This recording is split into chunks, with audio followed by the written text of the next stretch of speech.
শুরু করার আগে আমি আমার দুজন প্রিয় বন্ধু এবং ট্রিনিদাদ ও টোবাগোর কৃতি সন্তানকে বিশেষভাবে স্বাগত জানাতে চাই।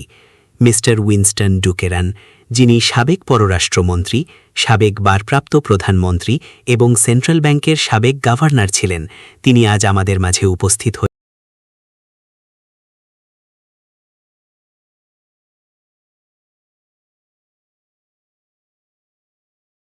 আমরা আল্লাহর প্রশংসা করি এবং তার মহিমা ঘোষণা করি, যেভাবে তার প্রশংসা ও মহিমা ঘোষণা করা উচিত। আর আমরা তার সকল সম্মানিত রসুলদের ওপর শান্তি ও আশীর্বাদ প্রার্থনা করি। আমাদের পিতা আদম আলাইহিসসালাম, ইব্রাহিম আলাইহিসসালাম, মুসা আলাইহিসসালাম, ঈসা আলাইহিসসালাম এবং তার মাতা পবিত্র কুমারী মরিয়ম আলাইহিসসালাম এবং তাদের সকলের শেষজন বরকতময় নবী মুহাম্মদ সাল্লাল্লাহু তাআলা আলাইহি ওয়াসাল্লামের ওপর। আমরা আপনাদেরকে এই হিজরি শাওয়াল মাসে অভিবাদন জানাই। অন্যদের জন্য এটি এপ্রিল মাস হলেও আমাদের জন্য এটি শাওয়াল। আজ মাসের ২৯ তারিখ, তাই আজ রাতে আমরা চাঁদ দেখব। আমাদের মধ্যে যারা এখনও চাঁদের প্রতি অনুগত, তারা আজ রাতে চাঁদ খুঁজব। ভারতের সাবেক প্রধানমন্ত্রী জওহরলাল নেহরু এর অন্তর্ভুক্ত ছিলেন, যিনি অনেক মুসলমানের চেয়েও চাঁদের প্রতি বেশি নিষ্ঠা দেখিয়েছিলেন। আজ রাতে যদি আমরা চাঁদ দেখি, তবে মাস শেষ হবে এবং নতুন মাস জিলকদ শুরু হবে। আর যদি চাঁদ দেখা না যায়, তবে আরও একদিন পর মাস শেষ হবে। এটাই হলো পবিত্র সময়, স্যাক্রেড টাইম, আর বাকি সবকিছু হলো সেকিউলার সময়, সেকিউলার টাইম। আজকের লেকচারটি এই পবিত্র সময়ের ওপর। আমার জন্মভূমি ত্রিনিদাদের সান ফার্নান্দো শহরের জামে মসজিদ থেকে আপনাদের জানাই আসসালামু আলাইকুম ওয়া রাহমাতুল্লাহি ওয়া বারাকাতুহু। শুরু করার আগে আমি আমার দুজন প্রিয় বন্ধু এবং ট্রিনিদাদ ও টোবাগোর কৃতি সন্তানকে বিশেষভাবে স্বাগত জানাতে চাই। মিস্টার উইনস্টন ডুকেরান, যিনি সাবেক পররাষ্ট্রমন্ত্রী, সাবেক ভারপ্রাপ্ত প্রধানমন্ত্রী এবং সেন্ট্রাল ব্যাংকের সাবেক গভর্নর ছিলেন, তিনি আজ আমাদের মাঝে উপস্থিত হয়ে আমাদের ধন্য করেছেন। আরও আছেন অ্যাম্বাসেডর প্যাট্রিক এডওয়ার্ডস, যিনি আমাদের কাছে সুপরিচিত। আপনাদের আমাদের সাথে পেয়ে আমরা সম্মানিত। আমাদের নবী সাল্লাল্লাহু আলাইহি ওয়াসাল্লাম শেষ জামানায় অনেক কিছু ঘটবে বলে ভবিষ্যৎবাণী করেছেন এবং আপনারা সেগুলোর সাথে পরিচিত। তিনি বলেছিলেন, যা আজকের লেকচারের জন্য সবচেয়ে গুরুত্বপূর্ণ ভবিষ্যৎবাণী, সময় দ্রুত থেকে আরও দ্রুততর হবে। পুরো একটা বছর পার হয়ে যাবে, কিন্তু মনে হবে মাত্র 1 মাস পার হলো। একটা মাস পার হবে, কিন্তু মনে হবে মাত্র 1 সপ্তাহ। একটা সপ্তাহকে মনে হবে 1 দিনের মতো, 1 দিনকে মনে হবে 1 ঘন্টার মতো, আর 1 ঘন্টাকে মনে হবে আগুন জ্বালাতে যতটুকু সময় লাগে ঠিক ততটুকু। আজকের লেকচারটি এই প্রমাণ উপস্থাপন করবে যে সময় আসলে কখনোই দ্রুত চলে না, সময় সবসময় সময় মতোই চলে। বরং আমাদের উপলব্ধিতে মনে হয় যে সময় দ্রুত চলে যাচ্ছে। আর যখন আমাদের মনে হয় সময় দ্রুত চলে যাচ্ছে, তখন আমরা এক বিপদের মধ্যে থাকি, মানসিক স্বাস্থ্যের বিপদ। আজকের লেকচারটি সেদিকেই আলোকপাত করবে। তিনি আরও ভবিষ্যৎবাণী করেছেন যে শেষ জামানায় পৃথিবীতে নারী ও পুরুষের সংখ্যার মধ্যে এক ভয়াবহ ভারসাম্যহীনতা তৈরি হবে। পরিস্থিতি এমন হবে যে একজন পুরুষকে 50 জন নারীর দায়িত্ব নিতে হবে, কারণ যিনি পুরুষ ও নারী সৃষ্টি করেছেন, তিনি নারীর ভরণপোষণের দায়িত্ব পুরুষের ওপর দিয়েছেন। নারী ও শিশুদের দেখাশোনা করা পুরুষের আবশ্যিক কর্তব্য, আর সে যদি এই দায়িত্ব পালন না করে, তবে তাকে মহান রবের কাছে জবাবদিহি করতে হবে। হয়তো আমার শ্রোতাদের মধ্যে এমন কেউ থাকতে পারেন যাদের এ বিষয়ে আরও গভীর ধারণা আছে যে কেন এই ভয়াবহ ভারসাম্যহীনতা আসছে। তবে আমি একটি কারণ শেয়ার করতে চাই। হয়তো এমন হবে যে শুধু মেয়ে শিশু জন্মাবে, ছেলে শিশু খুব কম জন্মাবে। এর কারণ সম্ভবত এমন কিছু যা পুরুষের শুক্রাণুর ক্ষতি করছে। সেই 50 জন নারীর মধ্যে কেউ কেউ হয়তো বৃদ্ধা হবেন, যাদের জন্য শুধু খাদ্য, বস্ত্র আর বাসস্থানের প্রয়োজন হবে। কিন্তু একজন যুবতী নারীর এর চেয়েও বেশি কিছুর প্রয়োজন আছে। তার জৈবিক চাহিদা আছে। আর যদি এই চাহিদাগুলো পূরণ না হয়, তবে তাদের শেষ ঠিকানা হতে পারে হয় কোনো মানসিক হাসপাতাল, না হয় ডাস্টবিন। এখন আমাকে বলুন, আপনারা এই সমস্যার সমাধান কিভাবে করবেন? বিশেষ করে আপনারা যারা সরকারে আছেন, যারা রাজনীতিবিদ, যারা পার্লামেন্টের সদস্য এবং আইন তৈরি করেন, আপনারা এই সমস্যাটি কিভাবে মোকাবিলা করবেন? আমরা বলতে চাই যে পবিত্র কোরআন থেকে আসা যে শারিয়া বা ঐশী আইন, সেখানেই এই সমস্যার সমাধান রয়েছে। আল্লাহর রাসূল আলাইহিসসালাতুয়াসসালাম ভবিষ্যদ্বাণী করেছিলেন যে মহিলারা পুরুষদের মতো পোশাক পরবে এবং পুরুষরা মহিলাদের মতো পোশাক পরবে। এর মাধ্যমে তিনি ইঙ্গিত দিয়েছেন যে নারী ও পুরুষের জন্য মহান স্রষ্টা যে ভূমিকা নির্ধারণ করে দিয়েছিলেন তা উল্টে যাবে। সেই নির্ধারিত ভূমিকাটি ছিল এমন যেখানে পুরুষরা সামলাবে বাইরের জগৎ, ব্যক্তিগত জীবন নয় বরং সামাজিক ও রাষ্ট্রীয় জীবন, আর নারীদের প্রাথমিক দায়িত্ব হবে ঘর, সন্তান এবং পরিবার সামলানো। তিনি আলাইহিসসালাতুয়াসসালাম আরও বলেছিলেন যে ইরাকের ফোরাত নদী, যা উপসাগরীয় অঞ্চলের তেলের খনিগুলোর খুব কাছে অবস্থিত, সেই ফোরাত নদী একটি সোনার পাহাড় উন্মোচন করবে। সোনা যেহেতু একটি ধাতু, আপনি একটি সোনার পাহাড়কে তো আর ঠেলাগাড়িতে করে নিয়ে যেতে পারবেন না। মানুষ সেই সোনার জন্য যুদ্ধ করবে এবং প্রতি ১০০ জনের মধ্যে ৯৯ জনই মারা যাবে। প্রত্যেকেই ভাববে যে আমিই হয়তো বেঁচে ফিরব, কিন্তু যারা এক আল্লাহতে বিশ্বাসী তাদের সেই সোনা স্পর্শ করতে নিষেধ করা হয়েছে। আজ থেকে ২৫ বছরেরও বেশি সময় আগে আমি বলেছিলাম যে এই ভবিষ্যদ্বাণীটি আক্ষরিক অর্থে নয় বরং এর ব্যাখ্যা করা প্রয়োজন। নবীজি আলাইহিসসালাতুয়াসসালাম যখন সোনার পাহাড়ের কথা বলেছিলেন তিনি কেবল ধাতব সোনার কথা বলেননি, তিনি আসলে কালো সোনা বা তেলের কথা বলছিলেন।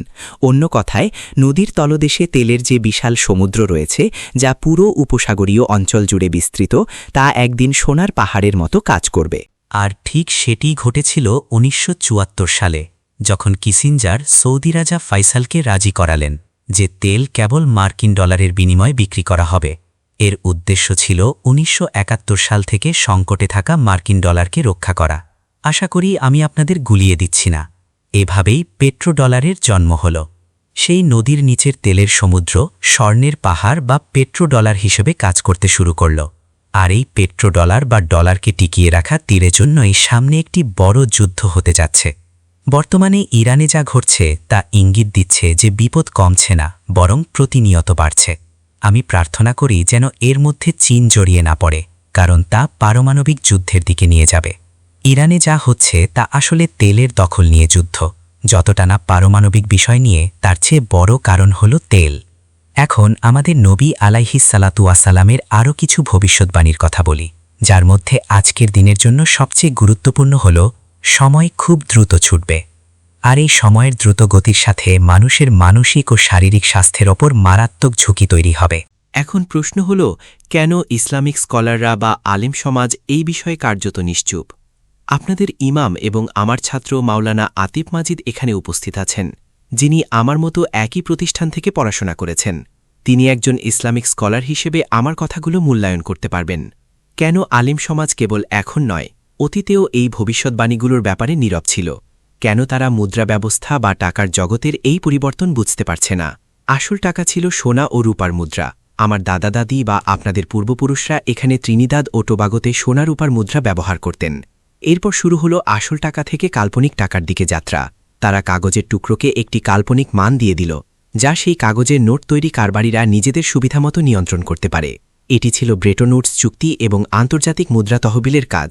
এরপর আসল টাকা থেকে কাগজের টাকা এলো, যার সাথে স্বর্ণের একটি সংযোগ ছিল, কারণ ১৯৭১ সাল পর্যন্ত প্রতি আউন্স স্বর্ণের বিনিময়ে ৩৫ মার্কিন ডলার পাওয়া যেত। আমাদের মাঝে এখানে সেন্ট্রাল ব্যাংকের একজন সাবেক গভর্নর উপস্থিত আছেন। ১৯৭১ সালে রিচার্ড নিক্সন যখন বললেন যে আমরা কথা দিয়েছিলাম ঠিকই, কিন্তু সেই কথা রাখতে আমরা বাধ্য নই, তখনই ডলার থেকে স্বর্ণের সম্পর্ক বিচ্ছিন্ন হয়ে গেল। এরপর এলো পেট্রোডলার, তারপর ডিজিটাল মানি, ক্রিপ্টোকারেন্সি, বিটকয়েন, এবং গল্পটা এখানেই শেষ নয়। এখন আসছে central bank digital currency, CBDC. আমি অনেক বছর আগেই বলেছিলাম যে এই সব কিছু কেবল একটিমাত্র সেন্ট্রাল ব্যাংক ডিজিটাল কারেন্সির দিকে নিয়ে যাওয়া হচ্ছে, যা নিয়ন্ত্রিত হবে ইসরায়েলের সেন্ট্রাল ব্যাংক থেকে, অর্থাৎ মার্কিন ডলার, ব্রিটিশ পাউন্ড বা ত্রিনিদাদ ও টোবাগোর ডলারকে বিদায় জানানোর সময় আসছে। তাহলে কেন ইসলামের আলেমরা এই বিষয়ে এত রহস্যজনকভাবে চুপ করে আছেন? কেন তারা এই ফতোয়া দিতে পারছেন না যে আমরা এখন যে টাকা ব্যবহার করছি তা আসলে ভুয়া বা জালিয়াতি? আমি প্রথমবারের মতো একটি মত দিতে চাই। যেহেতু ত্রিনিদাদ আমার জন্মভূমি, তাই এখানে আমি এমন কিছু কথা বলতে চাই যা আগে কখনো বলিনি। বিশ্বের অন্যান্য প্রান্তের শ্রোতারাও এটি প্রথমবারের মতো শুনবেন। আমার অভিমত হল, নবীজি সাল্লাল্লাহু আলাইহি ওয়াসাল্লামের এই ভবিষ্যদ্বাণীগুলো ততক্ষণ পর্যন্ত বিশ্লেষণ করা সম্ভব নয় যতক্ষণ না আমাদের কাছে ইসলামিক এসকাটোলজি বা আখেরুসামান, শেষ জামানা সংক্রান্ত জ্ঞানের একটি স্বতন্ত্র শাখা থাকছে। 1974 সালে যখন আমি পিএইচডি করতে জেনেভায় যাই তখন এই জ্ঞানের কোনো শাখা বিদ্যমান ছিল না, আর আমি একটি বিষয় বেছে নিয়েছিলাম। ইসলামী এসকাটোলজি বা শেষ জামানা তত্ত্বের একদম কেন্দ্রবিন্দুতে রয়েছে এই বিষয়টি, খেলাফত পরবর্তী ইসলাম এবং একটি নতুন ইসলামী জনশৃঙ্খলা সন্ধান। আমি আমার থিসিস ডিরেক্টর প্রফেসর জ্যাক ফ্রেমোকে অনুরোধ করেছিলাম আমার থিসিস পরিচালনা করতে। তিনি বললেন, ইমরান, তুমি মুসলিম বিশ্বে এই বিষয়ের একজন বিশেষজ্ঞ খুঁজে বের করো, আমরা তাকে আমাদের ডক্টরাল থিসিস টিমে আমন্ত্রণ জানাব।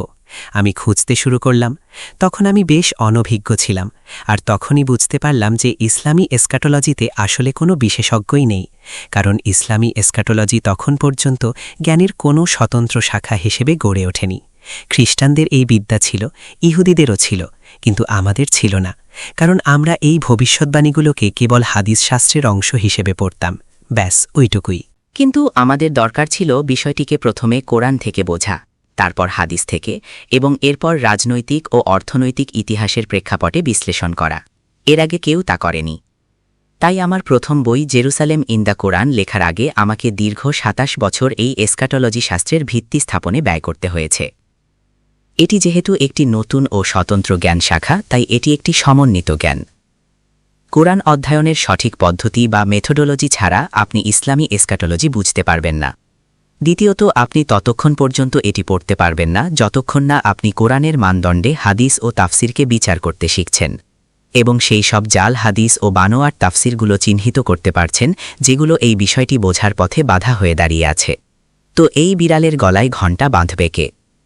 আন্তর্জাতিক বিষয়াবলী, আন্তর্জাতিক রাজনীতি, অর্থনীতি এবং মুদ্রা ব্যবস্থা সম্পর্কে জ্ঞান না থাকলে ইসলামী এসকাটোলজি বোঝা অসম্ভব। আর সাথে তো ইতিহাস আছেই। এই পথটি ছিল আমার জন্য একটি পাহাড়ের মতো, যা পাড়ি দিতে আমার ২৭ বছর সময় লেগেছে।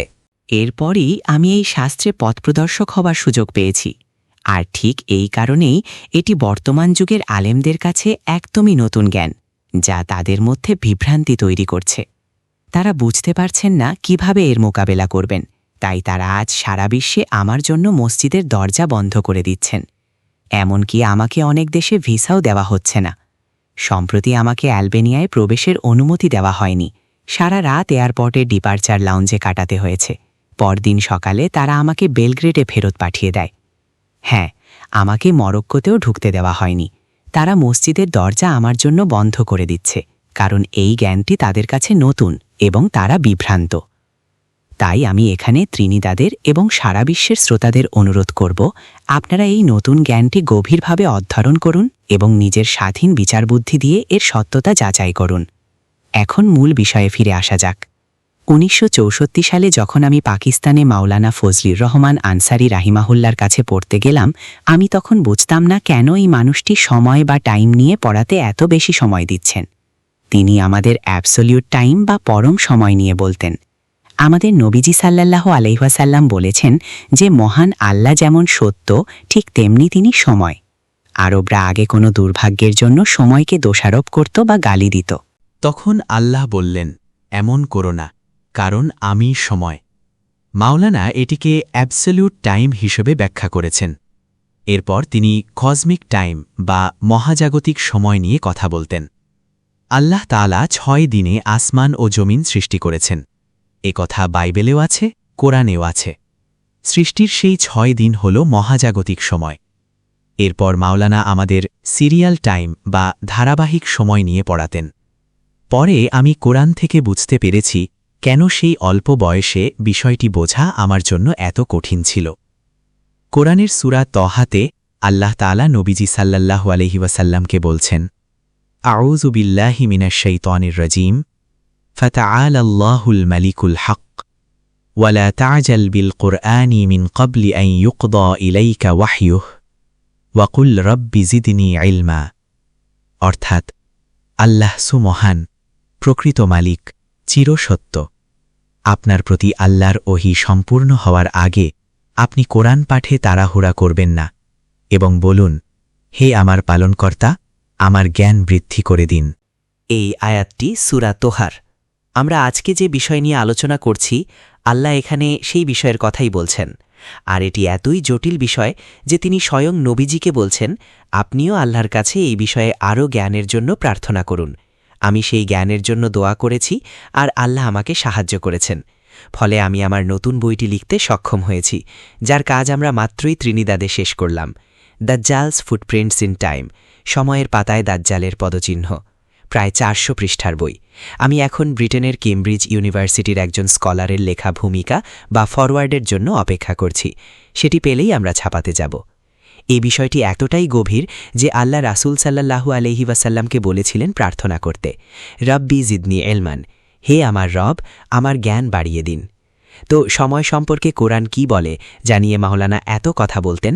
আমি এখন সূরা আল কাহাফের দিকে নজর দেব। 20 বছর আগে আমি এই হলে এই বিষয়টি পড়িয়েছিলাম। সূরা আল কাহাফে সেই সব রাবাই বা ইহুদি পণ্ডিতদের কথা আছে যারা মদিনায় ছিল। মক্কার মূর্তি পূজারী আরবরা যখন তাদের কাছে প্রতিনিধি পাঠিয়ে জানতে চেয়েছিল, আমরা কিভাবে বুঝব যে এই ব্যক্তিটি মুহাম্মদ সাল্লাল্লাহু আলাইহি ওয়াসাল্লাম সত্যিই আল্লাহর নবী কিনা, তখন ইহুদি পণ্ডিতরা বলেছিল, তাকে 3টি প্রশ্ন করো, যার উত্তর একজন নবী ছাড়া আর কেউ দিতে পারবে না। আল্লাহ তাআলা তখন সেই 3টি প্রশ্নের উত্তর নাজিল করলেন। এর মধ্যে 2টি উত্তর ছিল সূরা আল কাহাফে আর অন্যটি ছিল সূরা আল ইসরাতে। সূরা আল কাহাফে আল্লাহ সেই যুবকদের কথা বলেছেন যারা তাদের রবের ওপর এবং সত্যের ওপর ঈমান এনেছিল। তারা এমন এক সমাজে বাস করত যারা সত্য থেকে মুখ ফিরিয়ে নিয়েছিল এবং বিশ্বাসীদের ওপর জুলুম করছিল। এই যুবকরা যেহেতু প্রতিষ্ঠিত ব্যবস্থার অবাধ্য হয়েছিল, তাই তাদের পালিয়ে যেতে হয়েছিল। তারা একটি গুহায় আশ্রয় নিয়েছিল। তাদের সাথে কি ছিল? একটি কুকুর। হ্যাঁ, একটি কুকুর। তারা যখন বিশ্রামের জন্য গুহায় থামল, আল্লাহ তাদের গভীর ঘুমে আচ্ছন্ন করে দিলেন। তারা কতক্ষণ ঘুমিয়েছিল? 300 বছর। কিন্তু কুরআন যখন 300 বছরের কথা উল্লেখ করল, তখন সাথে আরও কিছু বলল। তারা এর সাথে আরও 9 বছর যোগ করেছিল। মনে আছে আপনাদের? তারা আরও 9 বৃদ্ধি করেছিল। আর এই ব্যাখ্যার মধ্যেই লুকিয়ে আছে আমাদের আজকের বক্তৃতার মূল বিষয়, সেক্রেট টাইম বা পবিত্র সময় এবং সেকুলার টাইম বা পার্থিব বা ধর্মনিরপেক্ষ সময়ের মধ্যে পার্থক্য। তারা এমন এক জাতি ছিল যারা এক আল্লাহর ইবাদত থেকে মুখ ফিরিয়ে নিয়েছিল এবং তারা পবিত্র সময়ের পরিবর্তে জাগতিক সময় ব্যবহার করছিল। কিন্তু আল্লাহ যখন 300 বছরের কথা বললেন, তখন তিনি পবিত্র সময় ব্যবহার করেছিলেন। আর পবিত্র সময় এবং জাগতিক সময় এক নয়। পবিত্র সময় হল সেটি যেখানে চাঁদকে কেন্দ্রবিন্দুতে রাখা হয়। এই কারণেই আমি ভারতের প্রাক্তন প্রধানমন্ত্রী জওহরলাল নেহেরুকে সম্মান করি, কারণ চাঁদের প্রতি তার এক গভীর অনুরাগ ছিল। ভারতের যে ছাত্ররা এই লেকচার শুনছ, তোমরা অবশ্যই তার আত্মজীবনী পড়বে, যেখানে তিনি চাঁদ নিয়ে কথা বলেছেন। পবিত্র সময় এবং জাগতিক সময়ের মধ্যে পার্থক্য হল, পবিত্র সময়ে চাঁদকে কেন্দ্রে রাখা হয় এবং বছর গণনার ক্ষেত্রে চাঁদ ব্যবহার করা হয়। এটি কোরআনেই আছে। কিন্তু জাগতিক বা সেকুলার সময় ব্যবস্থা বলল, না, আমরা তা করব না, আমরা এর বদলে সূর্যকে ব্যবহার করব। এভাবেই আপনারা চন্দ্র বছরের বদলে একটি সৌর বছর পেলেন। তবে কোরআন বলে যে একটি বছর 12 মাস নিয়ে গঠিত এবং এই সেকুলার দুনিয়া সেটা পরিবর্তন করতে পারেনি। আজও তারা সেই 12 মাসেই আটকে আছে, তারা এটা বদলাতে পারবে না। কিন্তু চন্দ্র বছরের 12 মাস সৌর বছরের 12 মাসের চেয়ে প্রায় 11 দিন ছোট হয়। তাই তারা গুহাবাসীরা যা করেছিল তা হল 300 বছরের সাথে আরও 9 বছর যোগ করে সেটিকে 309 সৌর বছরে রূপান্তর করেছিল। এটি কোরআনের সূরা আল কাহাফের বিষয়। এখানে পবিত্র সময় এবং জাগতিক সময়ের পার্থক্যের প্রথম স্বাদ বা ধারণা দেওয়া হয়েছে। পবিত্র সময়ে চাঁদ প্রধান এবং বছর গণনায় চাঁদের ব্যবহার হয়, আর জাগতিক বা সেকুলার সময়ে সূর্য প্রধান এবং বছর গণনায় সৌর বছর ব্যবহার করা হয়। এটাই হল মূল পার্থক্য। কিন্তু মহান প্রতিপালক আমাদের বছর গণনার জন্য সৌর বছর দেননি। তিনি আমাদের চাঁদ দিয়েছেন বছর গণনার জন্য। আর আপনি যেই হন না কেন, আল্লাহ আপনাকে যা দিয়েছেন তা ত্যাগ করে যদি আপনি তার কোনো প্রতিদ্বন্দ্বী ব্যবস্থার দিকে ঝুঁকে পড়েন, তবে আপনাকে তার মাসুল দিতেই হবে। এই লেকচারে আমি এটাই বোঝাতে চাচ্ছি যে আজ কেন সেই ভবিষ্যৎবাণীটি সত্য হচ্ছে, যে সময় এখন আগের চেয়ে অনেক বেশি দ্রুত ছুটছে। একটি পুরো বছর এখন একটি মাসের মতো মনে হয়, আর একটি পুরো মাস মনে হয় যেন একটি সপ্তাহ মাত্র। এমনটা হওয়ার কারণ হল মানুষ পবিত্র সময়কে বিসর্জন দিয়েছে। আল্লাহর সাথে বিশ্বাসঘাতকতা করেছে এবং একটি প্রতিদ্বন্দ্বী ব্যবস্থাকে গ্রহণ করেছে। এর ফলে তার হৃদয় এখন এমন এক গাড়ির ইঞ্জিনের মতো হয়ে গেছে যেটি টিউন ঠিক নেই। যখন গাড়ির ইঞ্জিনের টিউন ঠিক থাকে না, তখন আপনাকে গ্যারেজে গিয়ে তা ঠিক করাতে হয়, নয়তো গাড়ির কার্যক্ষমতা দিন দিন কমতে থাকে এবং একসময় তা অকেজো হয়ে যায়। আমি কি ভুল বলছি? একইভাবে একবার যদি আপনার মনে হতে থাকে যে সময় খুব দ্রুত বয়ে যাচ্ছে, তবে জানবেন আপনি মানসিক অসুস্থতার পথে রয়েছেন। আপনি যদি আজ এই সতর্কবার্তা গ্রহণ না করেন, তবে কাল আপনাকে আফসোস করতে হবে। আমি ব্রিটেনের একটি মসজিদে ছিলাম এবং সেখানে উপস্থিত সবাইকে জিজ্ঞেস করলাম, আপনাদের মধ্যে কাদের মনে হয় যে সময় আগের চেয়ে অনেক দ্রুত চলে যাচ্ছে? তারা হাত তুলুন। মসজিদের প্রত্যেকে হাত তুললেন, শুধু আমার পাশে বসা ইমাম সাহেব বাদে। আমি যখন ইমাম সাহেবকে অভিনন্দন জানাতে যাব যে অন্তত তিনি হাত তুলেননি, ঠিক তখনই তিনিও হাত তুললেন। আমি আপনাদের অনেকের চেয়ে পৃথিবীতে অনেক বেশি ভ্রমণের সুযোগ পেয়েছি।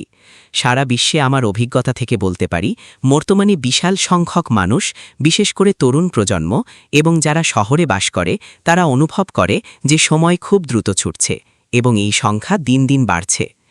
আমার বয়স এখন ৮৭ বছর। আপনি হয়তো বলবেন, শেখ, আপনার জন্ম ১৯৪২ সালে হলে তো বয়স ৮৪ হবার কথা, ৮৭ হয় কিভাবে? আসলে সূর্য অনুযায়ী গণনা করলে আমার বয়স ৮৪, কিন্তু চাঁদের হিসাবে এটি ৮৭। আজ যে কাউকে তার বয়স জিজ্ঞেস করুন, 99.9% মানুষ আপনাকে সৌর বছরের হিসাবে উত্তর দেবে। মহান প্রতিপালক যে সময় ব্যবস্থা দিয়েছেন, সেই অনুযায়ী উত্তর দেওয়ার মতো কাউকে পাওয়াই কঠিন। তো কোরআনের সূরা আল কাফ আমাদের পবিত্র সময় এবং জাগতিক সময়ের পার্থক্যের সাথে পরিচয় করিয়ে দিয়েছে। বাইবেল এবং কোরআন উভয় গ্রন্থেই বলা হয়েছে যে আল্লাহ আসমান ও জমিন ৬ দিনে সৃষ্টি করেছেন। এরপর এখন আমাকে আমার শব্দের ব্যবহারে সতর্ক হতে হবে, কারণ আমি বিষয়টি পুরোপুরি বুঝতে পারছি কিনা নিশ্চিত নই। বনি ইসরায়েলদের মধ্যে এই ৬ দিনকে কিভাবে স্মরণ করা হবে তা নিয়ে কিছু মতপার্থক্য তৈরি হয়েছিল। তখন মহান প্রতিপালক, আমি খুব ধীরে বলছি, তাদের সাবাত বা শনিবারের আইন দিলেন, অর্থাৎ সপ্তাহের ৭ম দিনে তোমরা এই ৬ দিনের সৃষ্টি জগৎকে স্মরণ করবে এবং ওই দিন সব ধরনের কাজ করা নিষিদ্ধ। ৭ম দিনটি হল ছুটির দিন, আর সপ্তাহের এই ৭ম দিনটি হল শনিবার। কোনো কাজ করা যাবে না। আপনি প্রার্থনা করতে পারেন, বিশ্রাম নিতে পারেন, কিন্তু সেটি ছুটির দিন। এভাবেই একটি সপ্তাহ ৭ দিনে গঠিত হল। তারা এটি পরিবর্তন করতে পারেনি, যেমনটা তারা ১২ মাসের বছরকে পরিবর্তন করতে পারেনি। সপ্তাহ যদি ৭ দিনের হয় এবং শেষ দিনটি যদি সৃষ্টির ৬ দিনকে স্মরণ করার জন্য সাবাত বা শনিবার হয়, তবে ওই দিন কাজ করা আপনার জন্য জায়েজ নেই। এই কারণেই আমি আজ এখানে আসার আগে আমার জুতো মেরামত করতে দোকানে গিয়েছিলাম, কিন্তু দোকানটি বন্ধ ছিল। আমরা ফোনে যোগাযোগ করলে দোকানদার বললেন আজ সাবাতের দিন। তিনি একজন সেভেন্থ ডে অ্যাডভেন্টিস্ট ছিলেন। তিনি বললেন আমি শনিবারে কাজ করি না। ওই ব্যক্তি নিজেকে সেভেন্থ ডে অ্যাডভেন্টিস্ট হিসেবে পরিচয় দিয়ে বললেন যে তিনি শনিবার কাজ করেন না, কারণ তিনি মহান আল্লাহর প্রতি অনুগত, যিনি সাবাত বা শনিবারের দিনে কাজ করা নিষিদ্ধ করেছিলেন। কিন্তু সেই সাবাত বা বিশ্রামের দিনটির বদলে তারা দিনটিকে পরিবর্তন করে রবিবার বানিয়ে নিয়েছে, আর এর জন্য তাদের চড়া মূল্য দিতে হবে। এখন আমরা আরবদের দিকে নজর দেব এবং দেখব তারা সময়ের সাথে কি করেছিল। পবিত্র কুরআন ঠিক এই বিষয়টিরই জবাব দিচ্ছে। আরবরা যা করেছিল, হিন্দুরাও ঠিক তাই করেছে, ইহুদিরাও তাই করেছে, এবং আরও অনেকেই আরবদের মতোই হুবহু এক কাজ করেছে। তাই এই আলোচনাটি ভারতের জন্য যেমন গুরুত্বপূর্ণ, অন্যদের জন্য ঠিক তেমনি। আরবরা চেয়েছিল চন্দ্র বছরের সাথে সৌর বছরের মিল ঘটাতে, কারণ তাদের হজ্জের বিষয়টি ছিল। আমাদের নবী সাল্লাল্লাহু আলাইহি ওয়াসাল্লামের জন্মের হাজার হাজার বছর আগে থেকেই হজ পালন করা হতো, কারণ এটি শুরু হয়েছিল ইব্রাহিম আলাইহি ওয়াসাল্লামের সময় থেকে। আরবরা হজ ঠিক রাখতে চেয়েছিল, কারণ এটি ছিল তাদের অর্থনীতির প্রাণরেখা। হজ্জের সময় দূর দূরান্ত থেকে মানুষ আসত, যার অর্থ ছিল আরবের মক্কাবাসীদের জন্য ব্যবসা বাণিজ্য আর অর্থ উপার্জনের সুযোগ। তাই তারা চেয়েছিল হজ যেন প্রচণ্ড গরমে বা হাড় কাঁপানো শীতে না হয়ে মানুষের যাতায়াতের জন্য আরামদায়ক বা সুবিধাজনক সময়ে হয়। এই সুবিধা পেতে তারা যা করেছিল তা হল প্রতি ৩ বছর অন্তর ১২ মাসের সাথে অতিরিক্ত একটি মাস যোগ করত। ফলে তারা হজের সময়টিকে প্রতি বছর আবহাওয়ার সাথে সামঞ্জস্য রেখে একটি সুবিধাজনক সময় স্থির রাখতে পারত। পবিত্র কুরআন সূরা আত-তাওবায় সময়ের এই পবিত্রতা নষ্ট করার তীব্র নিন্দা জানিয়েছে। আমি চাই আপনারা সূরা আত-তাওবার সেই আয়াতটি খুঁজে দেখুন, কারণ এটি অত্যন্ত গুরুত্বপূর্ণ। আল্লাহ সময়ের এই বিকৃতি নিয়ে কথা বলেছেন, যেখানে সৌর বছরের সাথে চন্দ্র বছরের মিল ঘটাতে ১২ মাসের সাথে অতিরিক্ত মাস যোগ করা হতো। একে বলা হয় আন-নাসি। আর আল্লাহ বলেছেন এটি কুফরের বা সত্য প্রত্যাখ্যানের চরম বহিঃপ্রকাশ। আল্লাহ বলছেন, ইন্নামান নাসিউ জিয়াদাতুন ফিল কুফর। নিশ্চয়ই এই মাস পিছিয়ে দেওয়া বা অতিরিক্ত মাস যোগ করা কুফরকে আরও বাড়িয়ে দেওয়া। এখন আমাদের নিজেদের কাছে প্রশ্ন করতে হবে, মহান আল্লাহ সমস্ত মানুষের জন্য সময়ের যে পবিত্র নিয়ম নির্ধারণ করেছেন, যেখানে একটি বছর হবে ১২টি চন্দ্র মাসের সমষ্টি, আপনি যদি তা পরিবর্তন করে অন্য কিছু বানিয়ে ফেলেন, তবে কি এটি সেই একই কুফর নয় যার জন্য আল্লাহর কাছে আপনাকে জবাবদিহি করতে হবে? বিষয়টি ঠিক এতটাই গুরুত্বপূর্ণ। আজকের আধুনিক পশ্চিমা সভ্যতা জেদ ধরে এটি চাপিয়ে দিয়েছে, যা তারা অন্যদের থেকে পেলেও এখন বিশ্বজুড়ে প্রাতিষ্ঠানিক রূপ দিয়েছে। তারা একটি সৌর বছরকে নিল এবং একটি ছুরি দিয়ে কেটে বছরটিকে ১২ ভাগে ভাগ করল। আমাদের নবী সাল্লাল্লাহু আলাইহি ওয়াসাল্লাম বলেছেন একটি চন্দ্রমাস ২৯ অথবা ৩০ দিনের হয়। যদি ২৯ তারিখ শেষে চাঁদ দেখা যায় তবে মাস ২৯ দিনের, নতুবা ৩০ দিনের। কিন্তু তারা যখন সৌর বছর কাটতে বসল, তারা ভাবল এখানে কিছু দিন যোগ করা দরকার, তাই এখন কোনো কোনো মাস ৩১ দিনের হয়। যে ব্যক্তি বিশ্বাস করে যে একটি মাস ৩১ দিনের হতে পারে, সে মহান আল্লাহর বিধানের বিরুদ্ধাচরণ বা কুফর করল। যদি আমায় বিশ্বাস না হয় তবে সেই দিনের জন্য অপেক্ষা করুন যখন আপনি একা আল্লাহর সামনে দাঁড়াবেন। এমনকি আপনার স্ত্রীও সেদিন আপনার পাশে থাকবে না, কেউ থাকবে না। আপনি একা থাকবেন এবং আপনাকে উত্তর দিতে হবে আপনি কি জবাব দেবেন। তারা মাসকে ৩১ দিন বানিয়ে দিল, আর কিছু মাসকে ২৮ দিন। যে মাসগুলোকে ৩১ দিন করা হয়েছে সেগুলো ছিল কেবল তাদের কাছে গুরুত্বপূর্ণ মাস। এর সাথে হিন্দু সভ্যতা, চীনা সভ্যতা কিংবা ইসলামী সভ্যতার কোনো সম্পর্ক ছিল না। না, বরং আধুনিক পশ্চিমা খ্রিস্টান জগৎ মনে করত এই মাসগুলো বেশি গুরুত্বপূর্ণ, তাই তারা সেগুলোকে ৩১ দিন দিয়েছে। এরপর তারা লিপ ইয়ারের এক চক্র তৈরি করল, যেখানে ফেব্রুয়ারি কখনো ২৮ দিনে আবার কখনো ২৯ দিনে হয়। এভাবেই আল্লাহর দেওয়া বিধানকে উপেক্ষা করে সময়ের আধুনিক ব্যবস্থা গড়ে উঠেছে, আর এটিকেই কুফুর বা সত্য প্রত্যাখ্যান বলা হয়।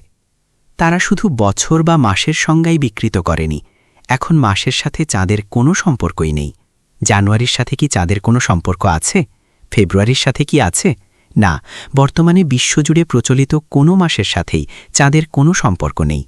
কিন্তু আপনি যদি পবিত্র সময় বা ন্যাচারাল টাইমের সাথে জীবন কাটান, যেমনটা আমি কাটাই, আর হয়তো সেজন্যেই বৃদ্ধ বয়সেও আমার মানসিক স্বাস্থ্য এখনও ভালো আছে, তবে আপনি বুঝবেন যে একটি মাস শুরু হয় নতুন চাঁদ ওঠার মাধ্যমে, আর পরবর্তী নতুন চাঁদ ওঠার সাথে সাথে আগের মাসটি শেষ হয়। তারা এটিকেও ধ্বংস করে দিয়েছে, যা মানুষকে আরও কুফুরের দিকে নিয়ে যাচ্ছে। আমরা যদি এখানে এটি বুঝতে না পারি, তবে কিয়ামতের দিন ঠিকই বুঝব যখন আল্লাহর সামনে দাঁড়াব। সেদিন জাতিসংঘের চার্টার বা কোনো চুক্তিপত্র আমাদের বাঁচাতে পারবে না। এরপর তারা সপ্তাহ বা উইকের সংজ্ঞাও বিকৃত করেছে। ইন্দোনেশিয়ার ট্রাফিক জ্যাম এতটাই ভয়াবহ যে গাড়িতে যাতায়াত করতে গেলে ঘণ্টার পর ঘণ্টা রাস্তায় আটকে থাকতে হয়। সপ্তাহের শুধু একটি দিনই সেখানে যাতায়াত করা কিছুটা সহজ, আর তা হল সাবাত বা ছুটির দিন, যখন কেউ কাজ করে না, সবাই বাড়িতে থাকে। কিন্তু বর্তমানে সাবাত বা ছুটির দিনটি কখন? এটি এখন আর শনিবার নেই, এটি হয়ে গেছে রবিবার। তাই ইন্দোনেশিয়া পৌঁছাতে হলে আপনাকে রবিবার দেখে ফ্লাইট নিতে হয়। এটি কুফুর। আজ পুরো বিশ্বে, এমনকি মুসলিম বিশ্বেও রবিবারকে পাবলিক হলিডে বা সরকারি ছুটি বানানো হয়েছে, অথচ এই ছুটি হওয়ার কথা ছিল শনিবার। কিন্তু এখানেই শেষ নয়। একটি পূর্ণ দিন গঠিত হয় দিনের আলো এবং রাত নিয়ে। তাই আমাদের কাছে এই তিনটির জন্যই আলাদা নাম থাকা উচিত। রাতের জন্য একটি নাম, দিনের আলোর জন্য একটি নাম এবং এই দুটির সমন্বিত সময়ের জন্য একটি নাম। কিন্তু রহস্যজনকভাবে এই মানুষগুলো দিনের আলো এবং পুরো ২৪ ঘণ্টা উভয়কেই বোঝাতে একটি শব্দ ডে বা দিন ব্যবহার করে। এটি আমার কাছে খুব রহস্যময় মনে হয়। আরবিতে কোরআন রাতকে বলেছে লাইল, আর এই লাইল থেকেই মেয়েদের নাম লাইলা রাখা হয়, আর দিনের আলোর অংশটিকে বলা হয় নাহার। আমাদের কাছে ভিন্ন ভিন্ন শব্দ আছে, আর দিন ও রাত এই দুই মিলিয়ে যখন একটি পুরো দিন বোঝানো হয় তখন তাকে বলা হয় আল-ইয়াউম। তার মানে আমাদের কাছে ৩টি আলাদা শব্দ আছে, কিন্তু রহস্যজনকভাবে তাদের পশ্চিমা বিশ্বে আছে মাত্র ২টি। এখন প্রশ্ন হল, একটি দিন কখন শেষ হয় আর রাত কখন শুরু হয়? উত্তর হল, সূর্যাস্তের সময় দিন শেষ হয়, আর সূর্যাস্তের সাথে সাথেই নতুন দিন এবং রাত শুরু হয়। ইরানে আমাদের ভাইদের সাথে বেশ কিছু বিষয়ে আমাদের দ্বিমত আছে, তবে ইরানের সেই বিপ্লবের প্রতি আমাদের শ্রদ্ধা আছে, যা জুলুমের বিরুদ্ধে দাঁড়িয়েছে। এমনকি ত্রিনিদাদ ও টোবাগো সাধারণ মানুষও গাজার এই গণহত্যাকে স্বীকার করে। এদেশের মানুষও বোঝে যে ফিলিস্তিনিরা নির্যাতিত। আপনি এখন আর এটা পরিবর্তন করতে পারবেন না, কোনো সরকারই তা পারবে না। আমাদের মানুষের অনুভূতি এমনই। আর ইরান আজ এর মূল্য দিচ্ছে, কারণ তারা জালিমের বিরুদ্ধে প্রতিরোধ করে তুলছে। এই কারণেই ইরানকে মূল্য দিতে হচ্ছে। এখন শুনুন, আল্লাহ পবিত্র কোরআনে রমজানের রোজা নিয়ে কি বলেছেন। হিজরতের পর আমরা যখন মক্কা ছেড়ে মদিনায় গেলাম, আল্লাহর নবী এবং মুমিনরা সেখানে ইয়াহুদীদের একটি বড় সম্প্রদায়কে বাস করতে দেখলেন। ইয়াহুদীরা তাদের নিয়ম অনুযায়ী যেসব দিনে রোজা রাখত, আমরাও তাদের সাথে সেসব দিনে রোজা রাখতাম। ইয়াহুদীদের রোজার নিয়ম ছিল এমন: সূর্যাস্তের সময় রোজা শুরু হতো এবং সারা রাত পেরিয়ে পরের দিন সূর্যাস্ত পর্যন্ত তা চলত। বাইবেলে এখনও এই নিয়ম বিদ্যমান। আমাদের নবী সাল্লাল্লাহু আলাইহি ওয়াসাল্লাম ইয়াহুদীদের সাথে রোজা রেখেছিলেন, কারণ এটি কোনো নতুন ধর্ম ছিল না। না, এটি ছিল সেই একই ধর্ম যা ইব্রাহিম আলাইহাসাল্লাম, মুসা আলাইহাসাল্লাম এবং ঈসা আলাইহাসাল্লামের মাধ্যমে এসেছিল। তাই দিন সূর্যাস্তে শেষ হয়, এই নিয়মটি আমরা তখন মেনে নিতাম। পরবর্তীতে যখন তারা আমাদের নবী এবং কোরআনকে প্রত্যাখ্যান করল, যদিও সবাই নয়, তখন আল্লাহ আমাদের ইয়াহুদী বা বনি ইসরাইলদের থেকে আলাদা করে দিলেন। আমরা একই ধর্মের অনুসারী হলেও এখন আমরা একটি ভিন্ন ধর্মীয় উম্মা। আল্লাহ তখন নির্দেশ দিলেন, তোমাদের আর জেরুজালেমের দিকে মুখ করতে হবে না, তারা ওদিকেই মুখ করুক। এখন থেকে তোমরা মক্কার দিকে মুখ করবে, আর তোমরা তাদের মতো করে রোজা রাখবে না, তারা তাদের নিয়মেই চলুক।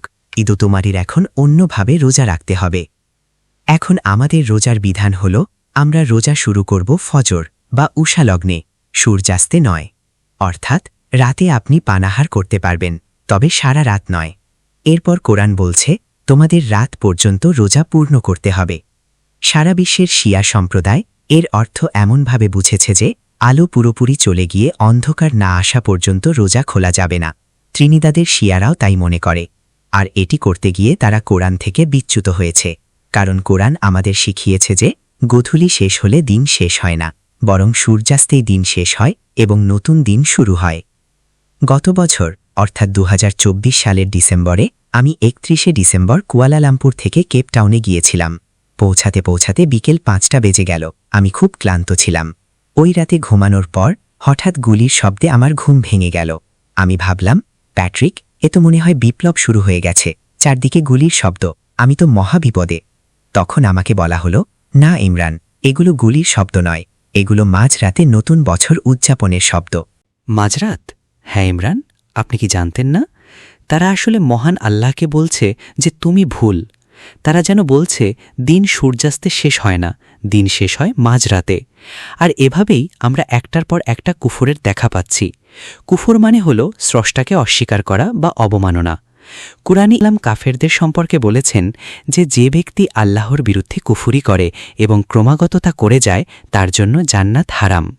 যে ব্যক্তি কুফুরি করে এবং সেই জেদ ধরে রাখে, সে কাফের এবং সে জান্নাতে প্রবেশ করতে পারবে না। আমার বিস্ময়ের সীমা রইল না যখন বুঝলাম ঘটনা শুধু এখানেই শেষ নয়। এটা কেবল একটা বছর, মাস বা সপ্তাহ কি দিয়ে গঠিত তা নিয়ে নয়, কিংবা দিন কখন শেষ বা শুরু হয় কেবল তাও নয়। এর চেয়েও গভীর কিছু আছে। ইনজিল শরীফে বলেছেন, একদিনে কি 12 ঘণ্টা নয়? নবী সাল্লাল্লাহু আলাইহি ওয়াসাল্লামও হাদিসে বলেছেন যে দিনে 12 ঘণ্টা থাকে, কিন্তু এই সেকুলার দুনিয়া বলো না, তোমরা ভুল, আমরা এটা বদলে দেব। তারা বলল একদিনে 24 ঘণ্টা, অথচ পবিত্র সময়ে ঘণ্টার দৈর্ঘ্য বা মান ভিন্ন ভিন্ন হয়। 1 ঘণ্টার সময় কখনো ছোট মনে হতে পারে, আবার কখনো দীর্ঘ। কিন্তু এই জাগতিক বা সেকুলার সময়ে সব ঘণ্টার ব্যাপ্তি সমান। 1 ঘণ্টায় ঠিক 60 মিনিট। এটাকে আমরা বলি যান্ত্রিক সময়। আপনারা কি শুনতে পাচ্ছেন?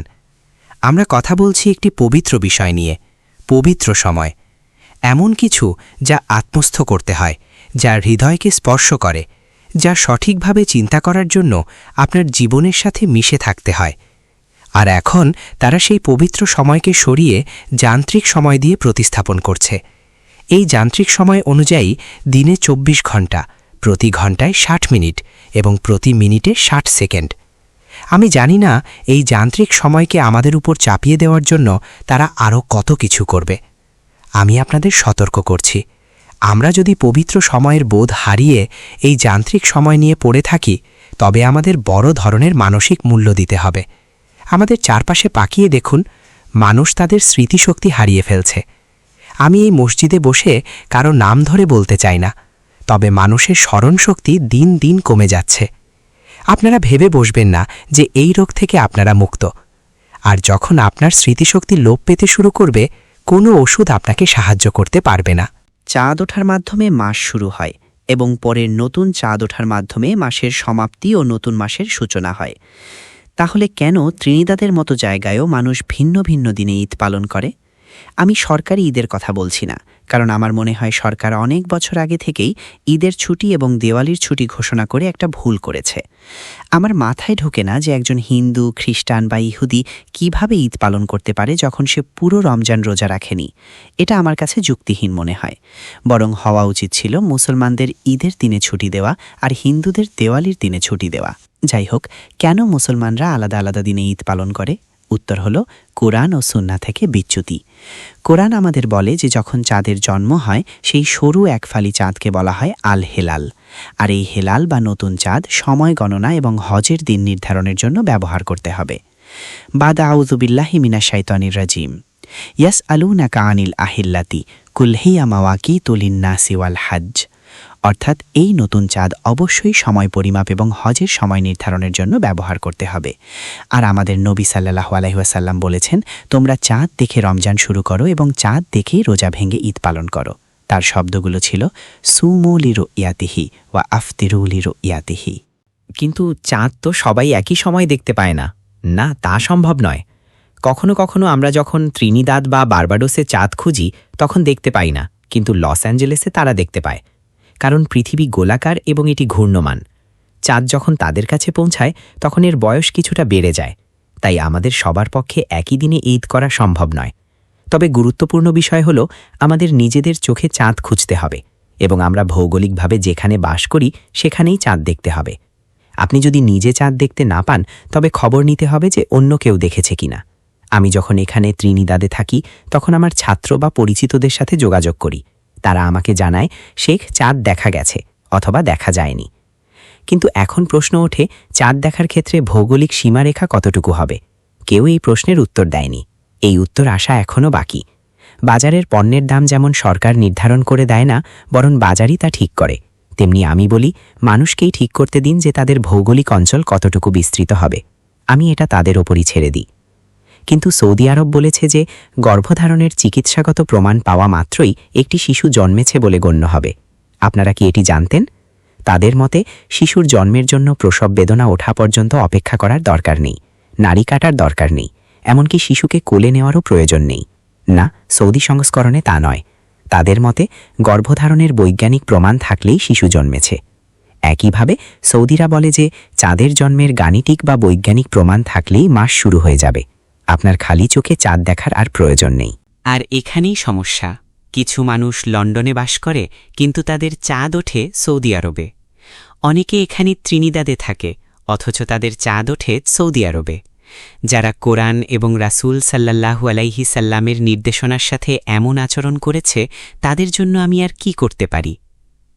ভালো, এবার আমরা এই বিষয়ের শেষ অংশে আসি। আমরা বলেছি যে 1 বছর 12টি চন্দ্রমাসের সমন্বয়ে গঠিত এবং কিভাবে এটিকে বিকৃত করা হয়েছে। আমরা সপ্তাহ নিয়ে কথা বলেছি, যা সৃষ্টির 6 দিন এবং সপ্তম দিন সাবাত বা বিশ্রামবার নিয়ে গঠিত। মহান আল্লাহ আমাদের সাবাতের বিধান দিয়েছিলেন যে এই দিনে কাজ করা নিষিদ্ধ। এটি একটি ছুটির দিন, প্রার্থনা ও বিশ্রামের দিন। কিন্তু এখন সেই সাবাত সপ্তাহের শেষ দিন থেকে সরে গিয়ে সপ্তাহের প্রথম দিনে চলে এসেছে। আমি এখন আপনাদের সাথে এমন কিছু শেয়ার করতে চাই যার জন্য আশা করি আমাদের হাতে যথেষ্ট সময় আছে। যখন তারা যিশুকে ঈসা আলাইহিসাল্লামকে নিজেদের চোখে দেখল, তখন তারা দেখল যে তাকে তাদের চোখের সামনেই ক্রুশবিদ্ধ করা হচ্ছে। আমি বা আতিফ যদি সেখানে থাকতাম, আমরাও হয়তো একই জিনিস দেখতাম, তিনি ক্রুশবিদ্ধ, তিনি মৃত। তারপর তারা দেহটি নামিয়ে একটি গুহায় রাখল। এরপর খ্রিস্টানরা বলে যে 3 দিন পর তিনি পুনরুত্থিত হয়েছেন। পরবর্তী 600 বছর ধরে এটিই ছিল প্রচলিত গল্প, আর কেউ অন্য কিছু জানত না। এর 600 বছর পর আল্লাহ কুরআন নাজিল করলেন। কুরআনে আল্লাহ বলছেন যে তারা দম্ভ করে বলত যে তারা তাকে হত্যা করেছে এবং ক্রুশবিদ্ধ করেছে, কিন্তু তারা তাকে হত্যা করেনি এবং ক্রুশবিদ্ধও করেনি, বরং তাদের কাছে বিষয়টি এমনই প্রতিভাত হয়েছিল। আমি এখন একটি বই লিখছি যার শিরোনাম হল the Quran and the crucifixion and the return of Jesus, কোরআন, ক্রুশবিদ্ধকরণ এবং ঈসা আলাইহিসসালামের প্রত্যাবর্তন। বইটির কাজ প্রায় শেষের দিকে। এই মুহূর্তে এই বিষয় নিয়ে খুব বেশি সময় দেওয়ার সুযোগ আমার নেই। আসলে কি ঘটেছিল বা আল্লাহ কি করেছিলেন যার ফলে তাকে ক্রুশবিদ্ধ করা হয়েছে বলে মনে হয়েছিল, অথচ বাস্তবে তা হয়নি, আমাদের হাতে এখন তা নিয়ে বিস্তারিত আলোচনার সময় নেই। তবে যেহেতু তারা বনি ইসরাইল দম্ভ করে বলেছিল যে তারা তাকে ক্রুশবিদ্ধ করেছে, তাই মহান আল্লাহ তাদের বিরুদ্ধে ব্যবস্থা নিলেন। তিনি তাদের সবাইকে পবিত্র ভূমি থেকে বিতাড়িত করলেন এবং তাদের উপর একটি নিষেধাজ্ঞা আরোপ করলেন। তারা আর কখনোই জেরুজালেমে ফিরে এসে সেটিকে নিজেদের দেশ হিসেবে দাবি করতে পারবে না, কখনোই না, যতক্ষণ না ইয়াজুজ এবং মাজুজ মুক্ত হচ্ছে। আর এই ইয়াজুজ এবং মাজুজ হল মানুষ। যখন তাদের মুক্তি দেওয়া হবে, তখন তাদের সেই অপরাজেয় শক্তি নিয়ে, যা তারা জুলুম বা নিপীড়নের কাজে ব্যবহার করবে, তারা সারা বিশ্বে ছড়িয়ে পড়বে এবং পৃথিবীর ক্ষমতার নিয়ন্ত্রণ নিয়ে নেবে। আমি ধীরে বলছি, খেয়াল করুন, এটি ইতিহাসে কেবল একবারই ঘটবে। তাই আপনি যদি এটি বুঝতে ভুল করেন, তবে আপনি আসলে ঘুমাচ্ছেন। যখন তারা তাদের সেই অপরাজেয় শক্তি নিয়ে সারা বিশ্বে ছড়িয়ে পড়বে, তারা এই ইসরায়েলি লোকদের আবার জেরুজালেমে ফিরিয়ে নিয়ে আসবে, যেন তারা সেটিকে নিজেদের বলে দাবি করতে পারে। কিন্তু এই 2000 বছরের নির্বাসিত জীবনের মাঝপথে ইসরায়েলিদের এক অংশ তাকে প্রত্যাখ্যান করেছিল, তবে অন্য একটি অংশ বলেছিল, আমরা তাকে মসীহ হিসেবে বিশ্বাস করি। তারা কাঁদছিল, তারা তার জন্য শোক করছিল। এরাই হল খ্রিস্টান সম্প্রদায়। তবে কুরআন তাদের খ্রিস্টান বলে না। কুরআন তাদের খুব সুন্দর একটি নামে ডেকেছে, আল নাসারা, যার অর্থ হল এমন এক জাতি যারা মহান আল্লাহকে সাহায্য করে। কি চমৎকার একটি নাম! তাই আমরা খ্রিস্টান নয়, বরং নাসারা শব্দটি ব্যবহার করি। মহান আল্লাহ এই নাসারাদের কোনো যুদ্ধ ছাড়াই একটি শহর জয় করতে সাহায্য করেছিলেন। সেটি একটি খ্রিস্টান শহরে পরিণত হয় এবং তারা সেখানে একটি পবিত্র রাষ্ট্র কায়েম করে। সেটি কোন শহর? কনস্ট্যান্টিনোপল। এই শহরের ওপর পেছনের তাকে আমার একটি বই রাখা আছে।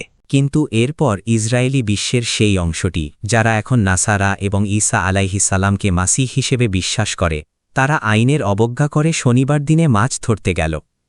আসলে যা হয়েছিল তা হল, কনস্ট্যান্টিনোপল শহরটি মাছ ধরার উপর নির্ভরশীল ছিল। সপ্তাহের প্রতিদিন আল্লাহ মাছ আসা বন্ধ করে দিলেন, কেবল শনিবার ছাড়া। ফলে শনিবার তারা দেখত যে চোখের সামনে মাছ লাফাচ্ছে, কিন্তু শনিবার মাছ ধরা ছিল নিষিদ্ধ। সেই খ্রিস্টান বিশ্বের এক অংশ আইনের প্রতি অনুগত থাকল এবং শনিবারে মাছ ধরা থেকে বিরত থাকল। আজও সেই অর্থোডক্স খ্রিস্টানরা আইনের প্রতি অনুগত আছে, কিন্তু কনস্ট্যান্টিনোপলের অন্য অংশটি বলল, আমরা এই আইনের আর তোয়াক্কা করি না, এবং তারা শনিবারেই মাছ ধরতে শুরু করল। এটি বর্ণিত আছে কোরআনের সূরাতুল আরাফে। আপনারা নোট নিতে পারেন, এটি সম্ভবত সূরা আল আরাফের 166 বা 167 নম্বর আয়াতের আশেপাশে হবে। এই বিষয়টি অত্যন্ত গুরুত্বপূর্ণ। কেন? কারণ কোরআন এখানে আধুনিক পশ্চিমা সভ্যতার উত্থানের ব্যাখ্যা দিচ্ছে। এই গুরুত্ব অনুধাবন করুন। যারা শনিবার মাছ ধরতে গিয়েছিল এবং অন্য খ্রিস্টানদের সতর্ক বার্তা শোনেনি, যারা বলছিল যে আল্লাহ তোমাদের শাস্তি দেবেন, মহান আল্লাহ তাদের অভিশাপ দিলেন এবং বললেন, বি এপস ডিসপাইজড, অর্থাৎ লাঞ্ছিত বানর হয়ে যাও। এর মানে এই নয় যে তারা আক্ষরিক অর্থে বানরে রূপান্তরিত হয়েছিল, না, কারণ আল্লাহর সৃষ্টি কখনও পরিবর্তন হয় না। আল্লাহ যখন আপনাকে মানুষ হিসেবে সৃষ্টি করেছেন, কিয়ামত পর্যন্ত আপনি মানুষই থাকবেন, এমনকি আপনি যদি ওয়াশিংটনেও থাকেন। তাহলে লাঞ্ছিত বানর হয়ে যাওয়া কথাটির অর্থ কি? উত্তর হল, এই খ্রিস্টানরা কনস্ট্যান্টিনোপল থেকে আলাদা হয়ে গিয়েছিল। কনস্ট্যান্টিনোপলের খ্রিস্টানদের আল্লাহ সম্মান দিয়েছেন, আল্লাহ তাদের রুম বলে ডেকেছেন, এবং কুরআনে একটি পুরো সূরা আছে যার নাম সূরাতুর রুম। কিন্তু তারা রুম থেকে বিচ্ছিন্ন হয়ে ইটালিতে চলে যায় এবং পশ্চিমা খ্রিস্টান জগৎ তৈরি করে। আর এই পশ্চিমা খ্রিস্টান জগতের গর্ভ থেকেই এমন এক সভ্যতার জন্ম হয়েছে যা ঈশ্বরহীন এবং সেকিউলার। এটি মানব ইতিহাসে এক অভূতপূর্ব ঘটনা। একটি ধর্মীয় সম্প্রদায় থেকে এমন এক নাস্তিক্যবাদী ও পৌত্তলিক সভ্যতার জন্ম হওয়া যার সাথে ঈসা আলাইহিস সালামের কোনো সম্পর্ক নেই। এ কারণেই বড়দিনের সময় যিশুর চেয়ে স্যান্টা ক্লজ বেশি গুরুত্ব পায়। তাহলে লাঞ্ছিত বানর হওয়ার অর্থ কি? উত্তর হল, মানুষগুলো বানরে পরিণত হবে এমন নয়, এটা অর্থহীন কথা। বরং এর মানে হল এরা এমন এক জাতি যাদের অভিশাপ দেওয়া হয়েছে যে তারা শেষ পর্যন্ত বানরের মতো জীবনযাপন করবে। বানর যেমন উলঙ্গ থাকে, কোনো কাপড় পরে না, কিন্তু তাতে তাদের কোনো লজ্জা নেই, কারণ এটাই তাদের ফিতরা বা সহজাত স্বভাব। কিন্তু এরা এমন এক জাতি যারা শেষ পর্যন্ত প্রকাশ্যী নগ্নতাকে পছন্দ করবে। আপনাদের যদি চিন্তা করার ক্ষমতা থাকে তবে দয়া করে তা ব্যবহার করুন। বানররা প্রকাশ্যে তাদের মিলন বা ব্যক্তিগত কাজ ছাড়ে, কিন্তু তাতে লজ্জাজনক বা অপমানজনক কিছু নেই, কারণ ওটাই তাদের জীবনযাত্রা। কিন্তু এরা এমন এক জাতি যারা শেষ পর্যন্ত প্রকাশ্যে যৌন সম্পর্ক করাকে প্রাধান্য দেবে। আপনাদের যদি চিন্তা করার ক্ষমতা থাকে তবে দয়া করে তা খাটান। এই সভ্যতা বর্তমানে সেদিকেই ধাবিত হচ্ছে, আর এর অন্যতম প্রধান কারণ হল তারা সাবাত বা বিশ্রামের দিনের বিধান লঙ্ঘন করেছে।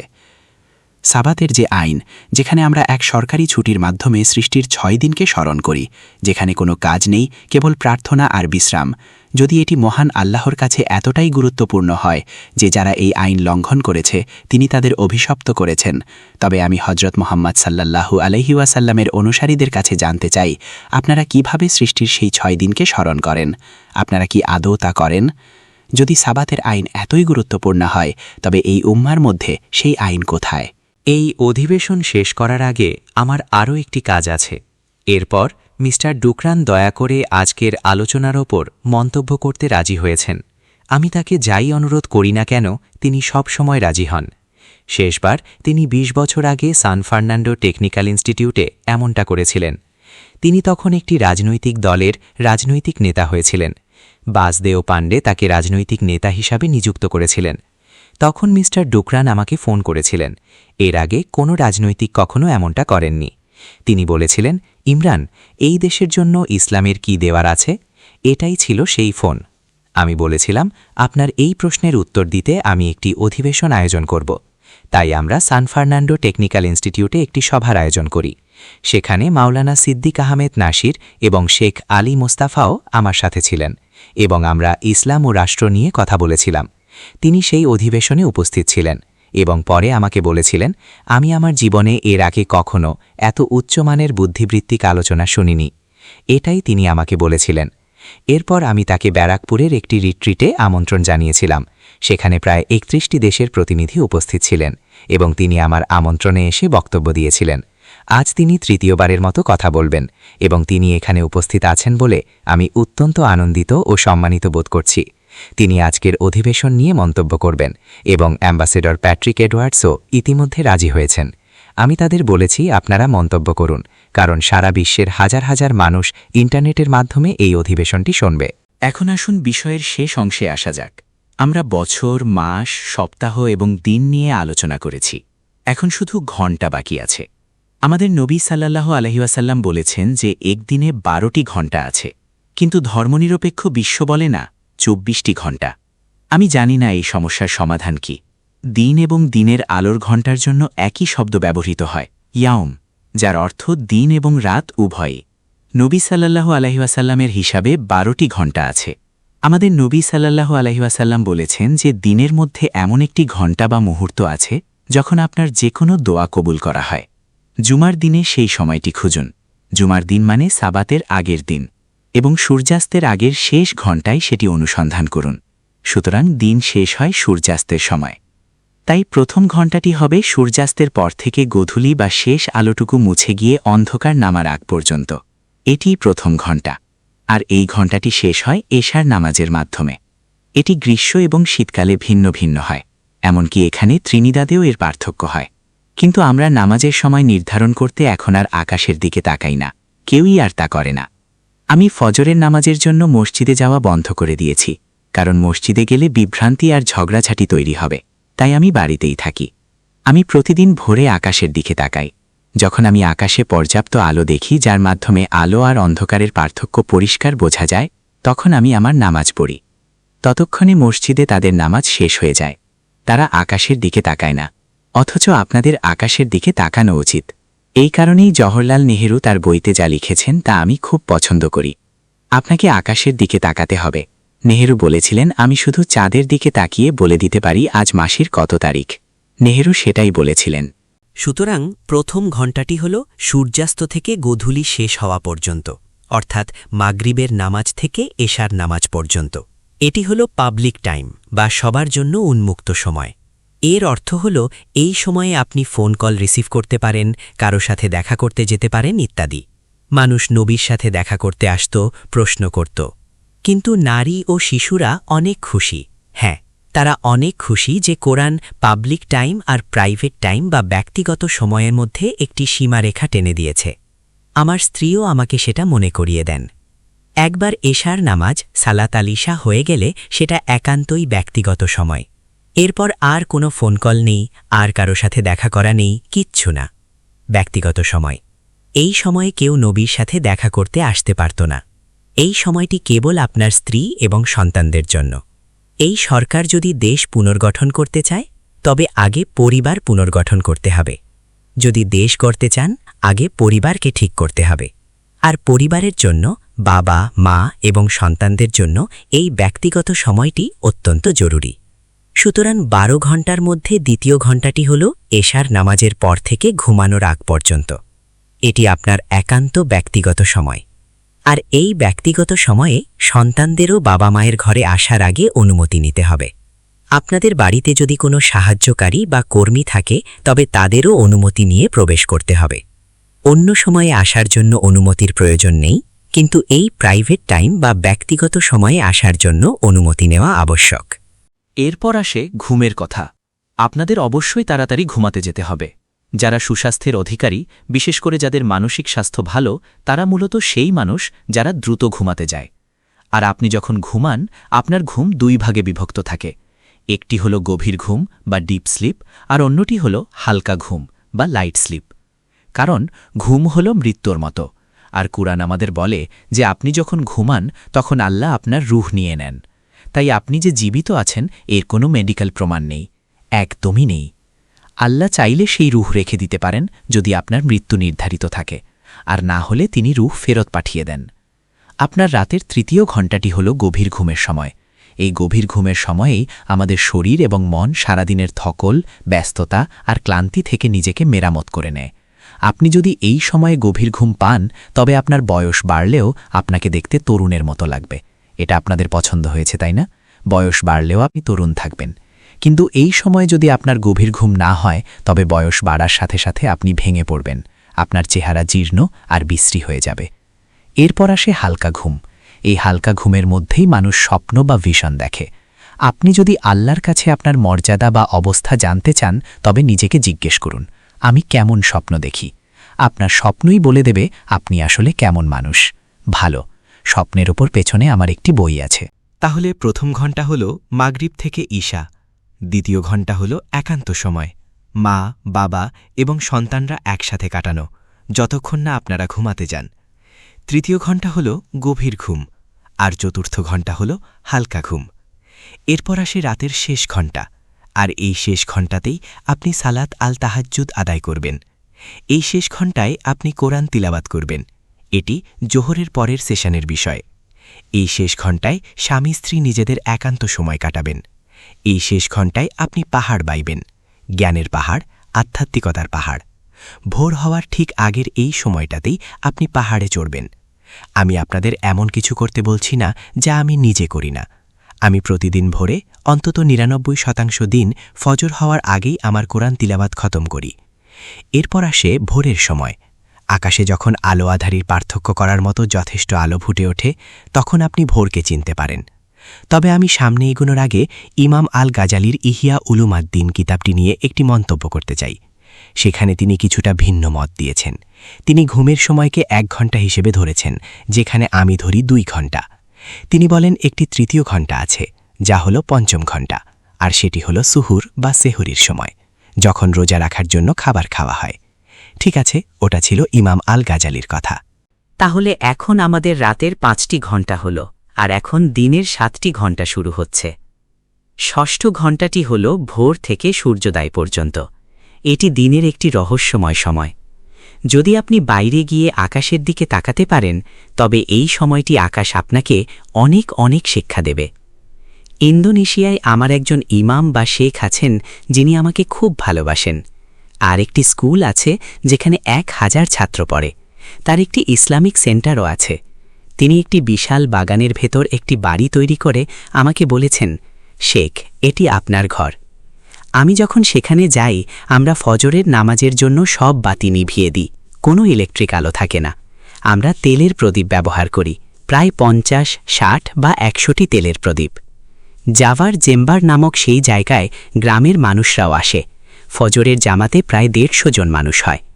ঠিক সেই সময়ে আমার সাথে কিছু যুবক থাকে যারা আকাশের দিকে তাকিয়ে থাকে, কখন ফজরের নামাজের ওয়াক্ত হবে। যখনই আমরা বুঝতে পারি যে নামাজ পড়ার মতো যথেষ্ট আলো হয়েছে আর আমরা নামাজ শুরু করি, অমনি শু করে সব পাখি একসাথে গান গেয়ে ওঠে, যেন সুরের এক মহা ঐকতান। পাখিরা প্রকৃতির সাথে তাল মিলিয়ে চলে। আমরা যখন ফজরের নামাজ পড়ি, তখন পাখিদের সেই গান শুনি। যে কোনো কৃষক আপনাকে বলবে তার মোরগ ভোরের সময় ডেকে ওঠে। হ্যাঁ, জেলেরা আপনাকে বলবে। আমরা যারা যান্ত্রিক জীবন যাপন করি, তারা ছাড়া সবাই প্রকৃতির সাথে তাল মিলিয়ে চলে। আর এই যান্ত্রিক জীবনের ফলে আমাদের মাথায় হয়তো অনেক জ্ঞান আছে, কিন্তু ভেতরটা একদম শূন্য। আমাদের অন্তরে কোনো নূর নেই। আপনি যদি ভেতর থেকে শূন্য হন, তবে এই দেশটাকে কিভাবে পরিবর্তন করবেন? তাই ভোর থেকে সূর্যোদয় পর্যন্ত এই সময়টুকু শিক্ষা নেওয়ার জন্য অত্যন্ত গুরুত্বপূর্ণ। এরপর আসে ৭ম ঘণ্টা, সূর্যোদয় থেকে। সূর্য যখন উঠতে শুরু করে, সূর্যের আলোর রং বদলাতে থাকে। সূর্যোদয়ের শুরুতে রং থাকে হালকা হলুদ। এরপর সূর্যের সোনালি আভা ছড়িয়ে পড়ে আর আকাশ রঙিন হয়ে ওঠে। কোরআন একে ইশরাক হিসেবে অভিহিত করেছে। সেটি হল ৭ম ঘণ্টা, ইশরাকের সময়। আর আপনি তখন ঘুমাচ্ছিলেন, অথবা আপনি রাস্তায় জ্যামে আটকে আছেন এবং আল্লাহর সেই অপার সৌন্দর্য মিস করছেন যা তিনি আকাশে আপনার জন্য মেলে ধরেছেন। আপনি দেশকে কিভাবে বদলাবেন? এরপর আসে ৮ম ঘণ্টা, যাকে কোরআন বলে দিনের আসল শুরু, ওয়াজ আন নাহার, অর্থাৎ সকালের মুখ। এই সময়ে বাচ্চারা স্কুলে যায়, কর্মজীবীরা কাজে বের হয় এবং মায়েরা একটু বিশ্রামের সুযোগ পান, ওয়াজ আন নাহার। এরপর ৯ম ঘণ্টা, যার নাম হল আদ-দুহা, যখন সূর্য বেশ উপরে উঠে যায়। হযরত মুসা আলাইহিসসালাম যখন ফেরাউনকে বলেছিলেন, আমি তোমার চ্যালেঞ্জের জন্য প্রস্তুত, এবং ফেরাউন তার সব জাদুকরকে মুসা আলাইহিসসালামের সাথে প্রতিযোগিতার জন্য ডাকল, তখন মুসা আলাইহিসসালাম বলেছিলেন, প্রতিযোগিতার সময় ২ হাতে নির্ধারণ করো, অর্থাৎ যখন সূর্য উপরে উঠে আসবে। এরপর সেই প্রতিযোগিতা হল, আর আপনারা তো জানেনই সেই প্রতিযোগিতায় কি ঘটেছিল। দুহার পর এমন একটি সময় আসে যখন সূর্য একদম মাথার উপরে থাকে, আর সেই সময় নামাজ পড়া নিষিদ্ধ। এরপর সূর্য ঢলতে শুরু করে, আর আল্লাহ বলেছেন সূর্য যখন ঢলতে শুরু করে তখন আবার নামাজ কায়েম করো, সালাত আজ-জোহর, ১০ম ঘণ্টা। আর জোহরের নামাজের পর যখন সূর্য আরও হেলে যায়, তখন আসে বিকেল, আসর। কোরআনে বিকেল বা আসর নিয়ে কেবল একটি সূরাই আছে। আমি খুশি যে প্যাট্রিক এবং মিস্টার ডোকেরান এখানে আছেন এটি শোনার জন্য। আল্লাহ তাআলা যা বলছেন তা হল এই, তিনি শপথ নিচ্ছেন ওয়াল আসারের। আল আসার মানে হল দিনের শেষ প্রহর বা পড়ন্ত বিকেল, কিন্তু তিনি এখানে কোনো বিশেষ দিনের বিকেলের কথা বলছেন না। না, কারণ তিনি বলেছেন সমস্ত মানবজাতি ক্ষতির মধ্যে নিমজ্জিত। সমস্ত মানুষ, এমনকি মুসলিমরাও লক্ষ্যহীনভাবে ক্ষতির মধ্যে ডুবে থাকবে। তাই আমরা বলি যে এই আয়াতে কুরআন যা বোঝাতে চাচ্ছে তা হল, মন দিয়ে শুনুন, ইতিহাসের শেষ বিকেল বা শেষ অধ্যায়। যখন ইতিহাসের সেই শেষ সময় ঘনিয়ে আসবে, তখন সমস্ত মানবজাতি এক দিশেহারা অবস্থার মধ্যে ক্ষতির সম্মুখীন হবে। ওয়াল আসর ইন্নাল ইনসানা লাফি খুসর ইল্লাল্লাযীনা আমানু, কেবল তারা ছাড়া যারা ঈমান এনেছে, মহান রবের পক্ষ থেকে আসা ধ্রুব সত্যের ওপর বিশ্বাস, ওয়া আমিলুস সলিহাত, এবং যারা সৎ কাজ করে। বর্তমানে ব্রিটেনের মানুষের জন্য আমার একটি বার্তা আছে, কারণ আজ ব্রিটেনের অধিকাংশ মানুষ নিজেদের নাস্তিক হিসেবে ঘোষণা করছে।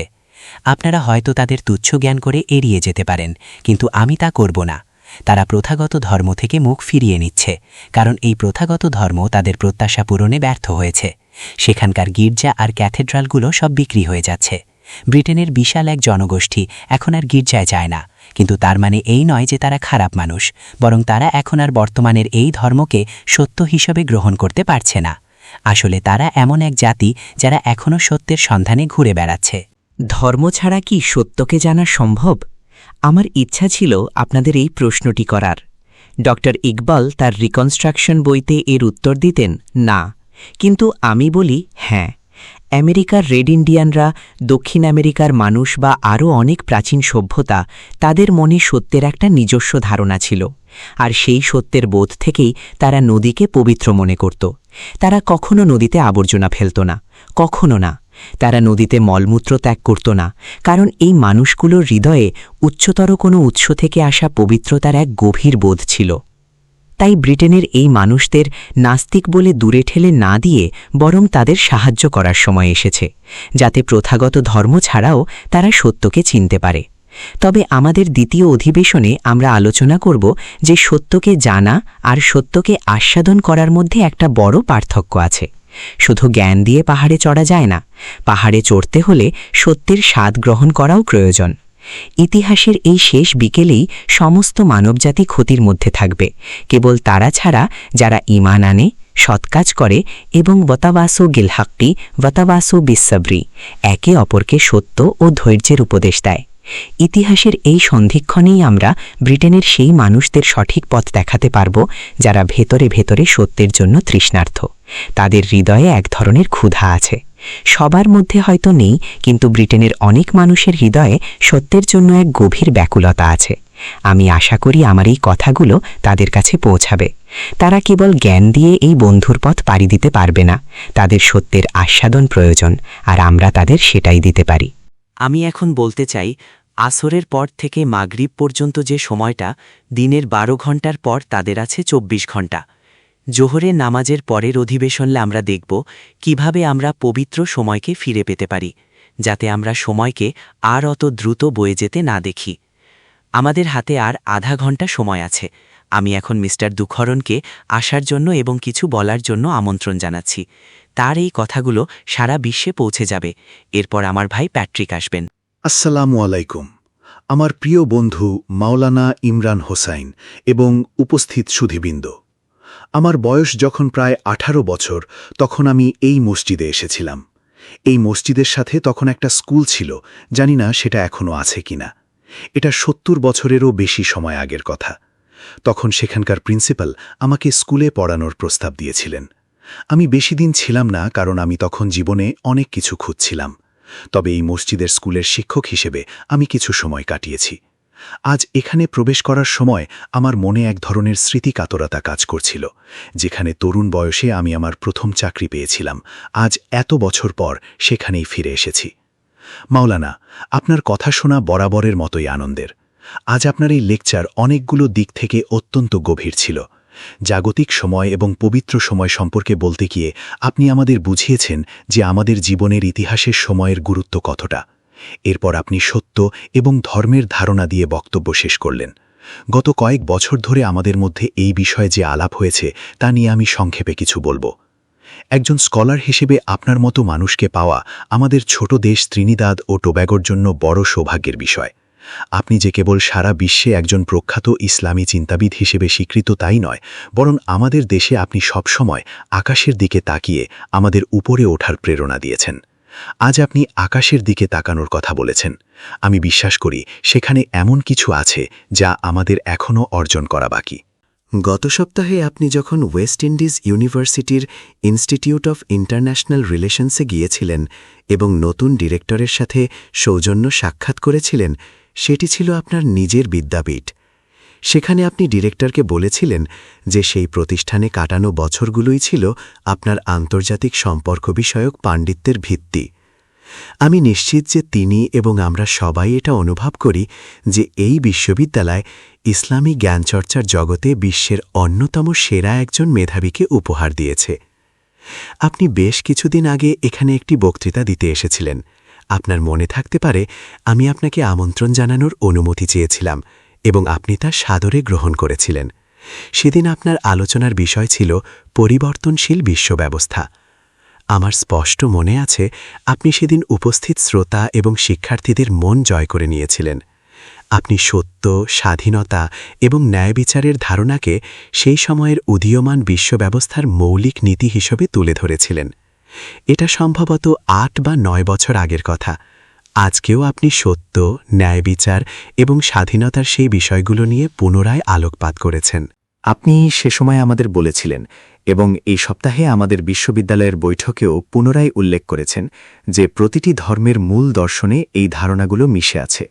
আপনি কত সহজভাবে বুঝিয়েছিলেন যে কিভাবে সত্য থেকে ন্যায় বিচারের ধারণা আসে এবং তার ফলে স্বাধীনতার প্রয়োজনীয়তা তৈরি হয়। এই সত্যই নির্ধারণ করে আন্তর্জাতিক ব্যবস্থা কিভাবে চলবে বা কেন অচল হয়ে পড়বে।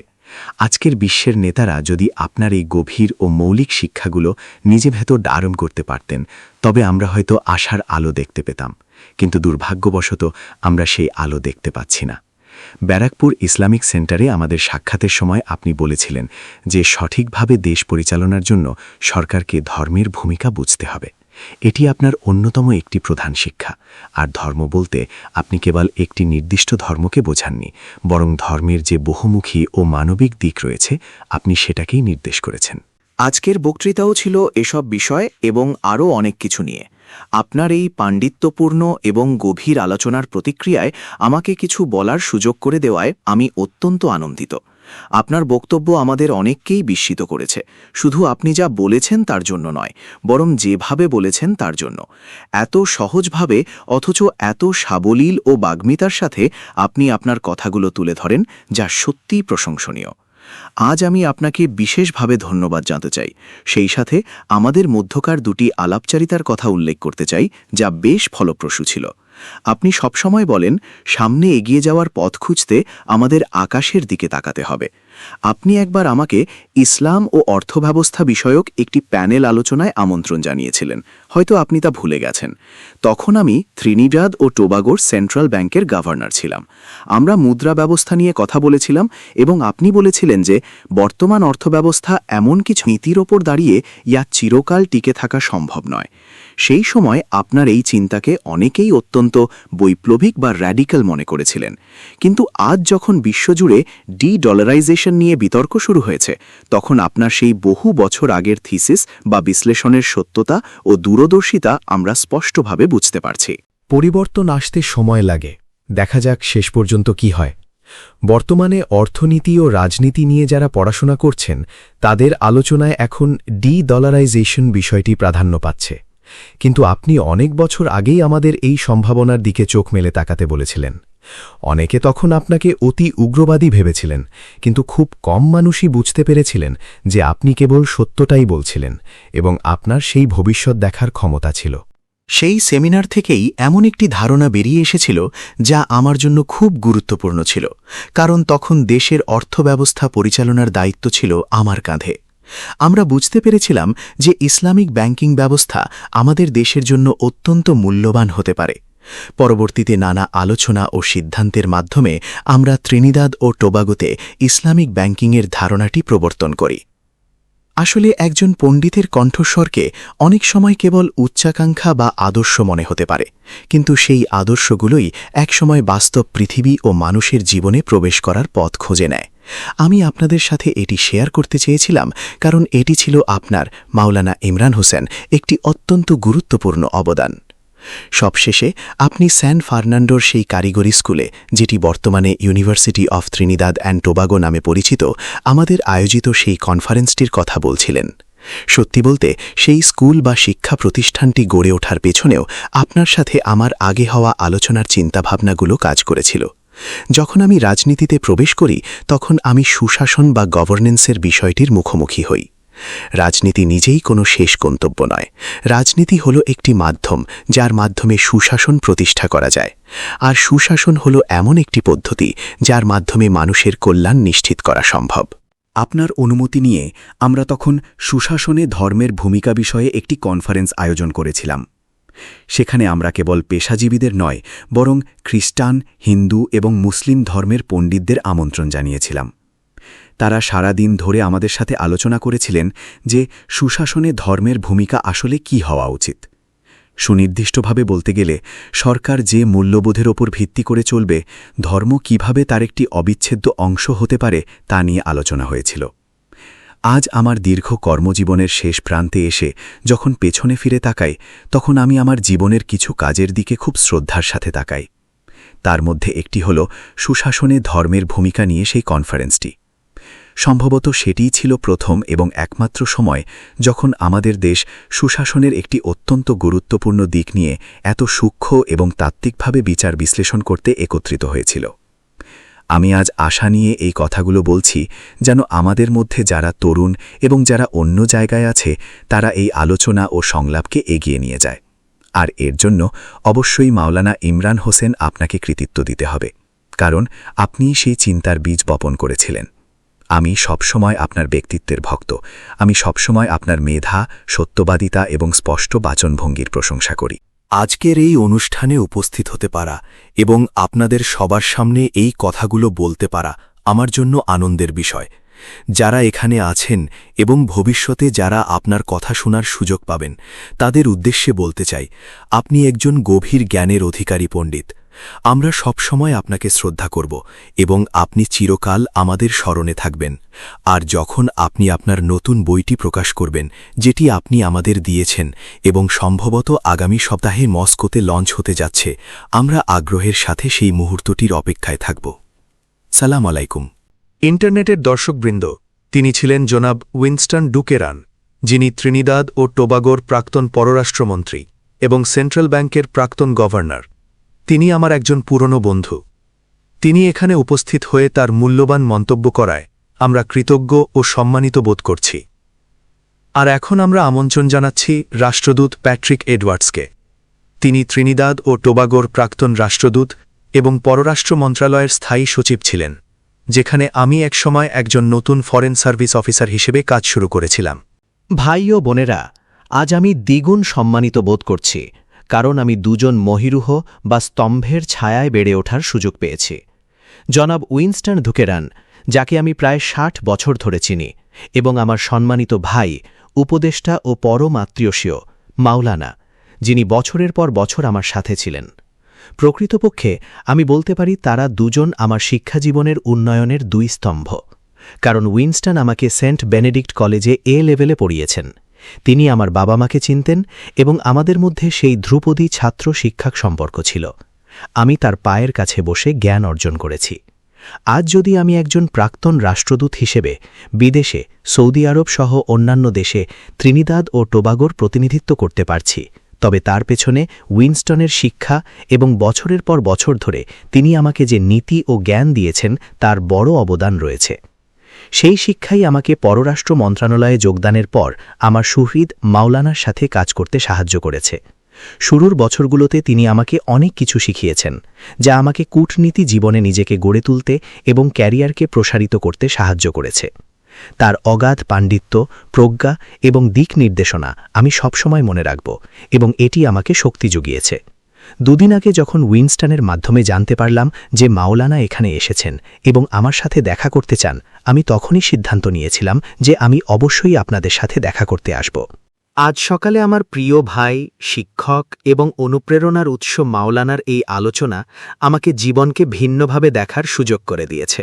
অবশ্যই আমি একটি খ্রিস্টান পরিবারে বড় হয়েছি, খ্রিস্টান স্কুলে পড়েছি, কিন্তু জীবন সম্পর্কে আমার দৃষ্টিভঙ্গি সবসময় এটাই ছিল যে আমরা সবাই এক।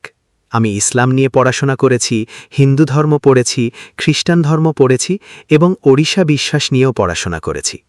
আপনি যদি আন্তর্জাতিক অঙ্গনে নিজের দেশের প্রতিনিধিত্ব করতে চান তবে আপনার এই সমস্ত বিভিন্ন বিশ্বাস সম্পর্কে সচেতনতা থাকা প্রয়োজন।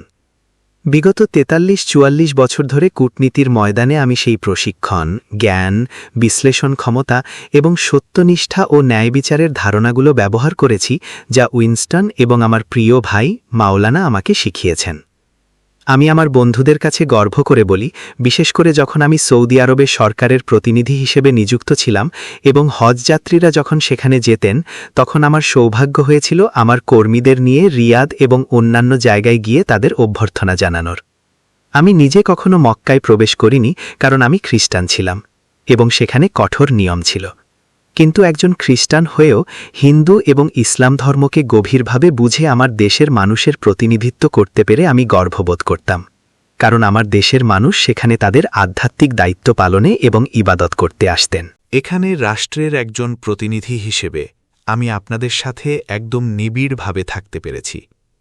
আপনারা যাতে ঠিকঠাক বাসে উঠতে পারেন, সবকিছু যাতে সুশৃঙ্খলভাবে সম্পন্ন হয় এবং আপনারা যাতে মক্কায় গিয়ে আপনাদের আধ্যাত্মিক দায়িত্ব ও কর্তব্য পালন করে নির্বিঘ্নে ফিরে আসতে পারেন, তা নিশ্চিত করাই ছিল আমার লক্ষ্য।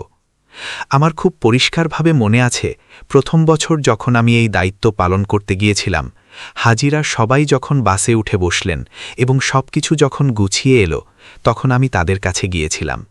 আমরা ছোট্ট একটা মোনাজাত করেছিলাম। আমি তাদের বলেছিলাম, দেখুন, এখানে আমরা সবাই ত্রিনিদাদ ও টোবাগোর প্রতিনিধি, আমরা সবাই এক। আপনারা যখন সেখানে যাবেন, আমার জন্য একটা দোয়া করবেন, যাতে আপনাদের একজন ভাই হিসেবে রাষ্ট্র আমাকে যে দায়িত্ব দিয়ে এখানে পাঠিয়েছে, অর্থাৎ এই পার্থিব জগতে আপনাদের দেখাশোনা করা, তা আমি সঠিকভাবে পালন করতে পারি।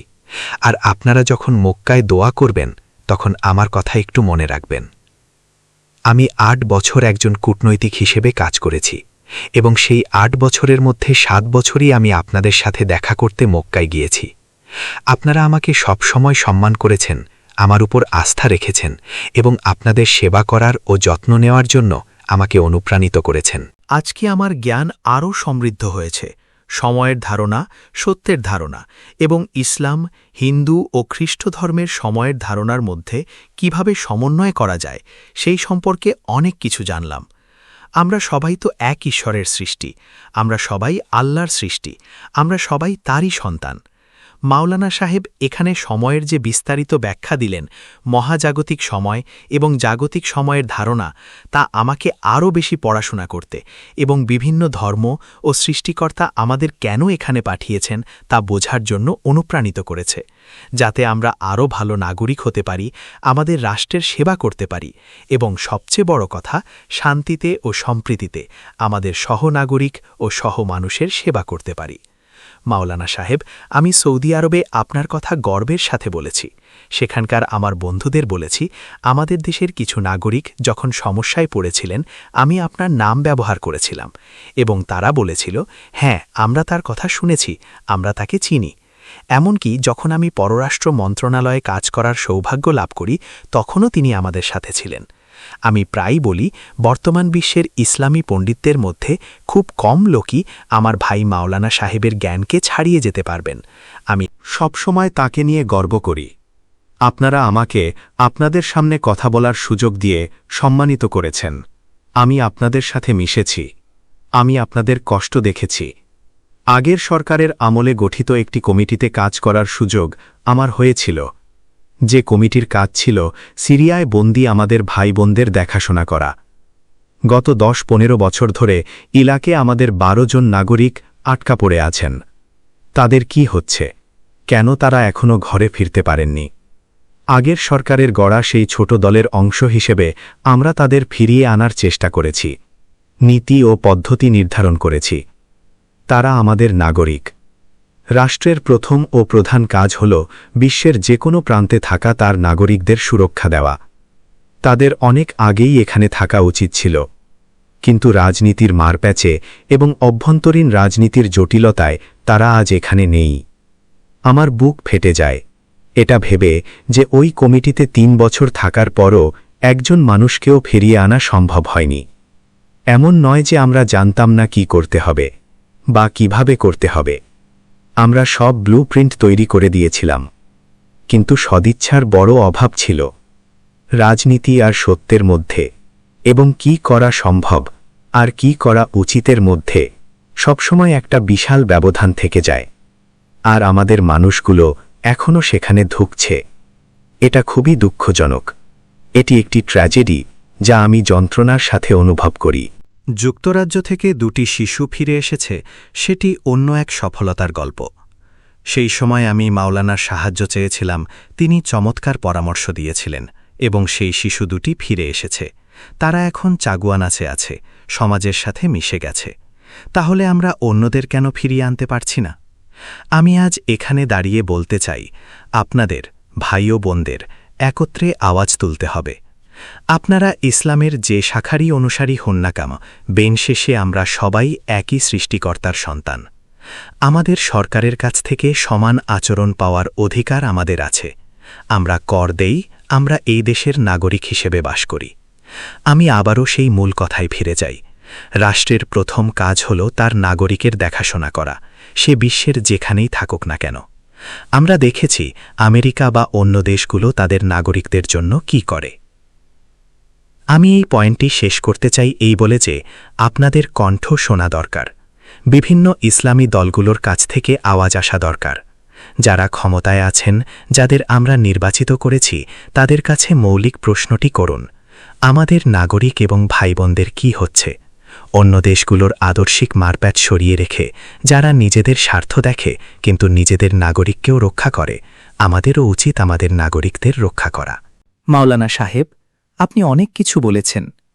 মহাজাগতিক সময় এবং সময়ের ধারণা নিয়ে আপনার কাছ থেকে আমি অনেক কিছু শিখেছি। কিন্তু সময় বয়ে যাচ্ছে। আমাদের নাগরিকদের ফিরে আসতে হবে, এই সমাজের অবিচ্ছেদ্য অংশ হতে হবে। আমাদের সন্তান, ভাই বা বোনেরা যদি ভিনদেশে অবর্ণনীয় কষ্ট আর প্রতিকূলতার মধ্যে দিন কাটায়, তবে আমরা কেউই রাতে শান্তিতে ঘুমাতে পারি না, ঘুমানো উচিত নয়। এর জন্য আল্লাহর কাছে রাজনৈতিক ও অর্থনৈতিক সব দিক থেকেই ফরিয়াদ জানানো প্রয়োজন, যাতে সত্য এবং মাওলানার বলা সময়ের ধারণা এক সুতোয় গাঁথা হয় এবং আমাদের সব মানুষ ঘরে ফিরতে পারে, যাতে আমরা সারা বিশ্বে একটি আদর্শ দেশ হিসেবে আমাদের সম্মান বজায় রাখতে পারি। মাওলানা সাহেব, আপনাদের সামনে কথা বলার সুযোগ দেওয়ার জন্য আমি কৃতজ্ঞ। আপনার মেধা, প্রজ্ঞা, সত্যনিষ্ঠা এবং সময়ের ধারণার উপর আপনার জ্ঞানের কাছে আমি নতমস্তক। আমি আপনার প্রতি অনেক কৃতজ্ঞ।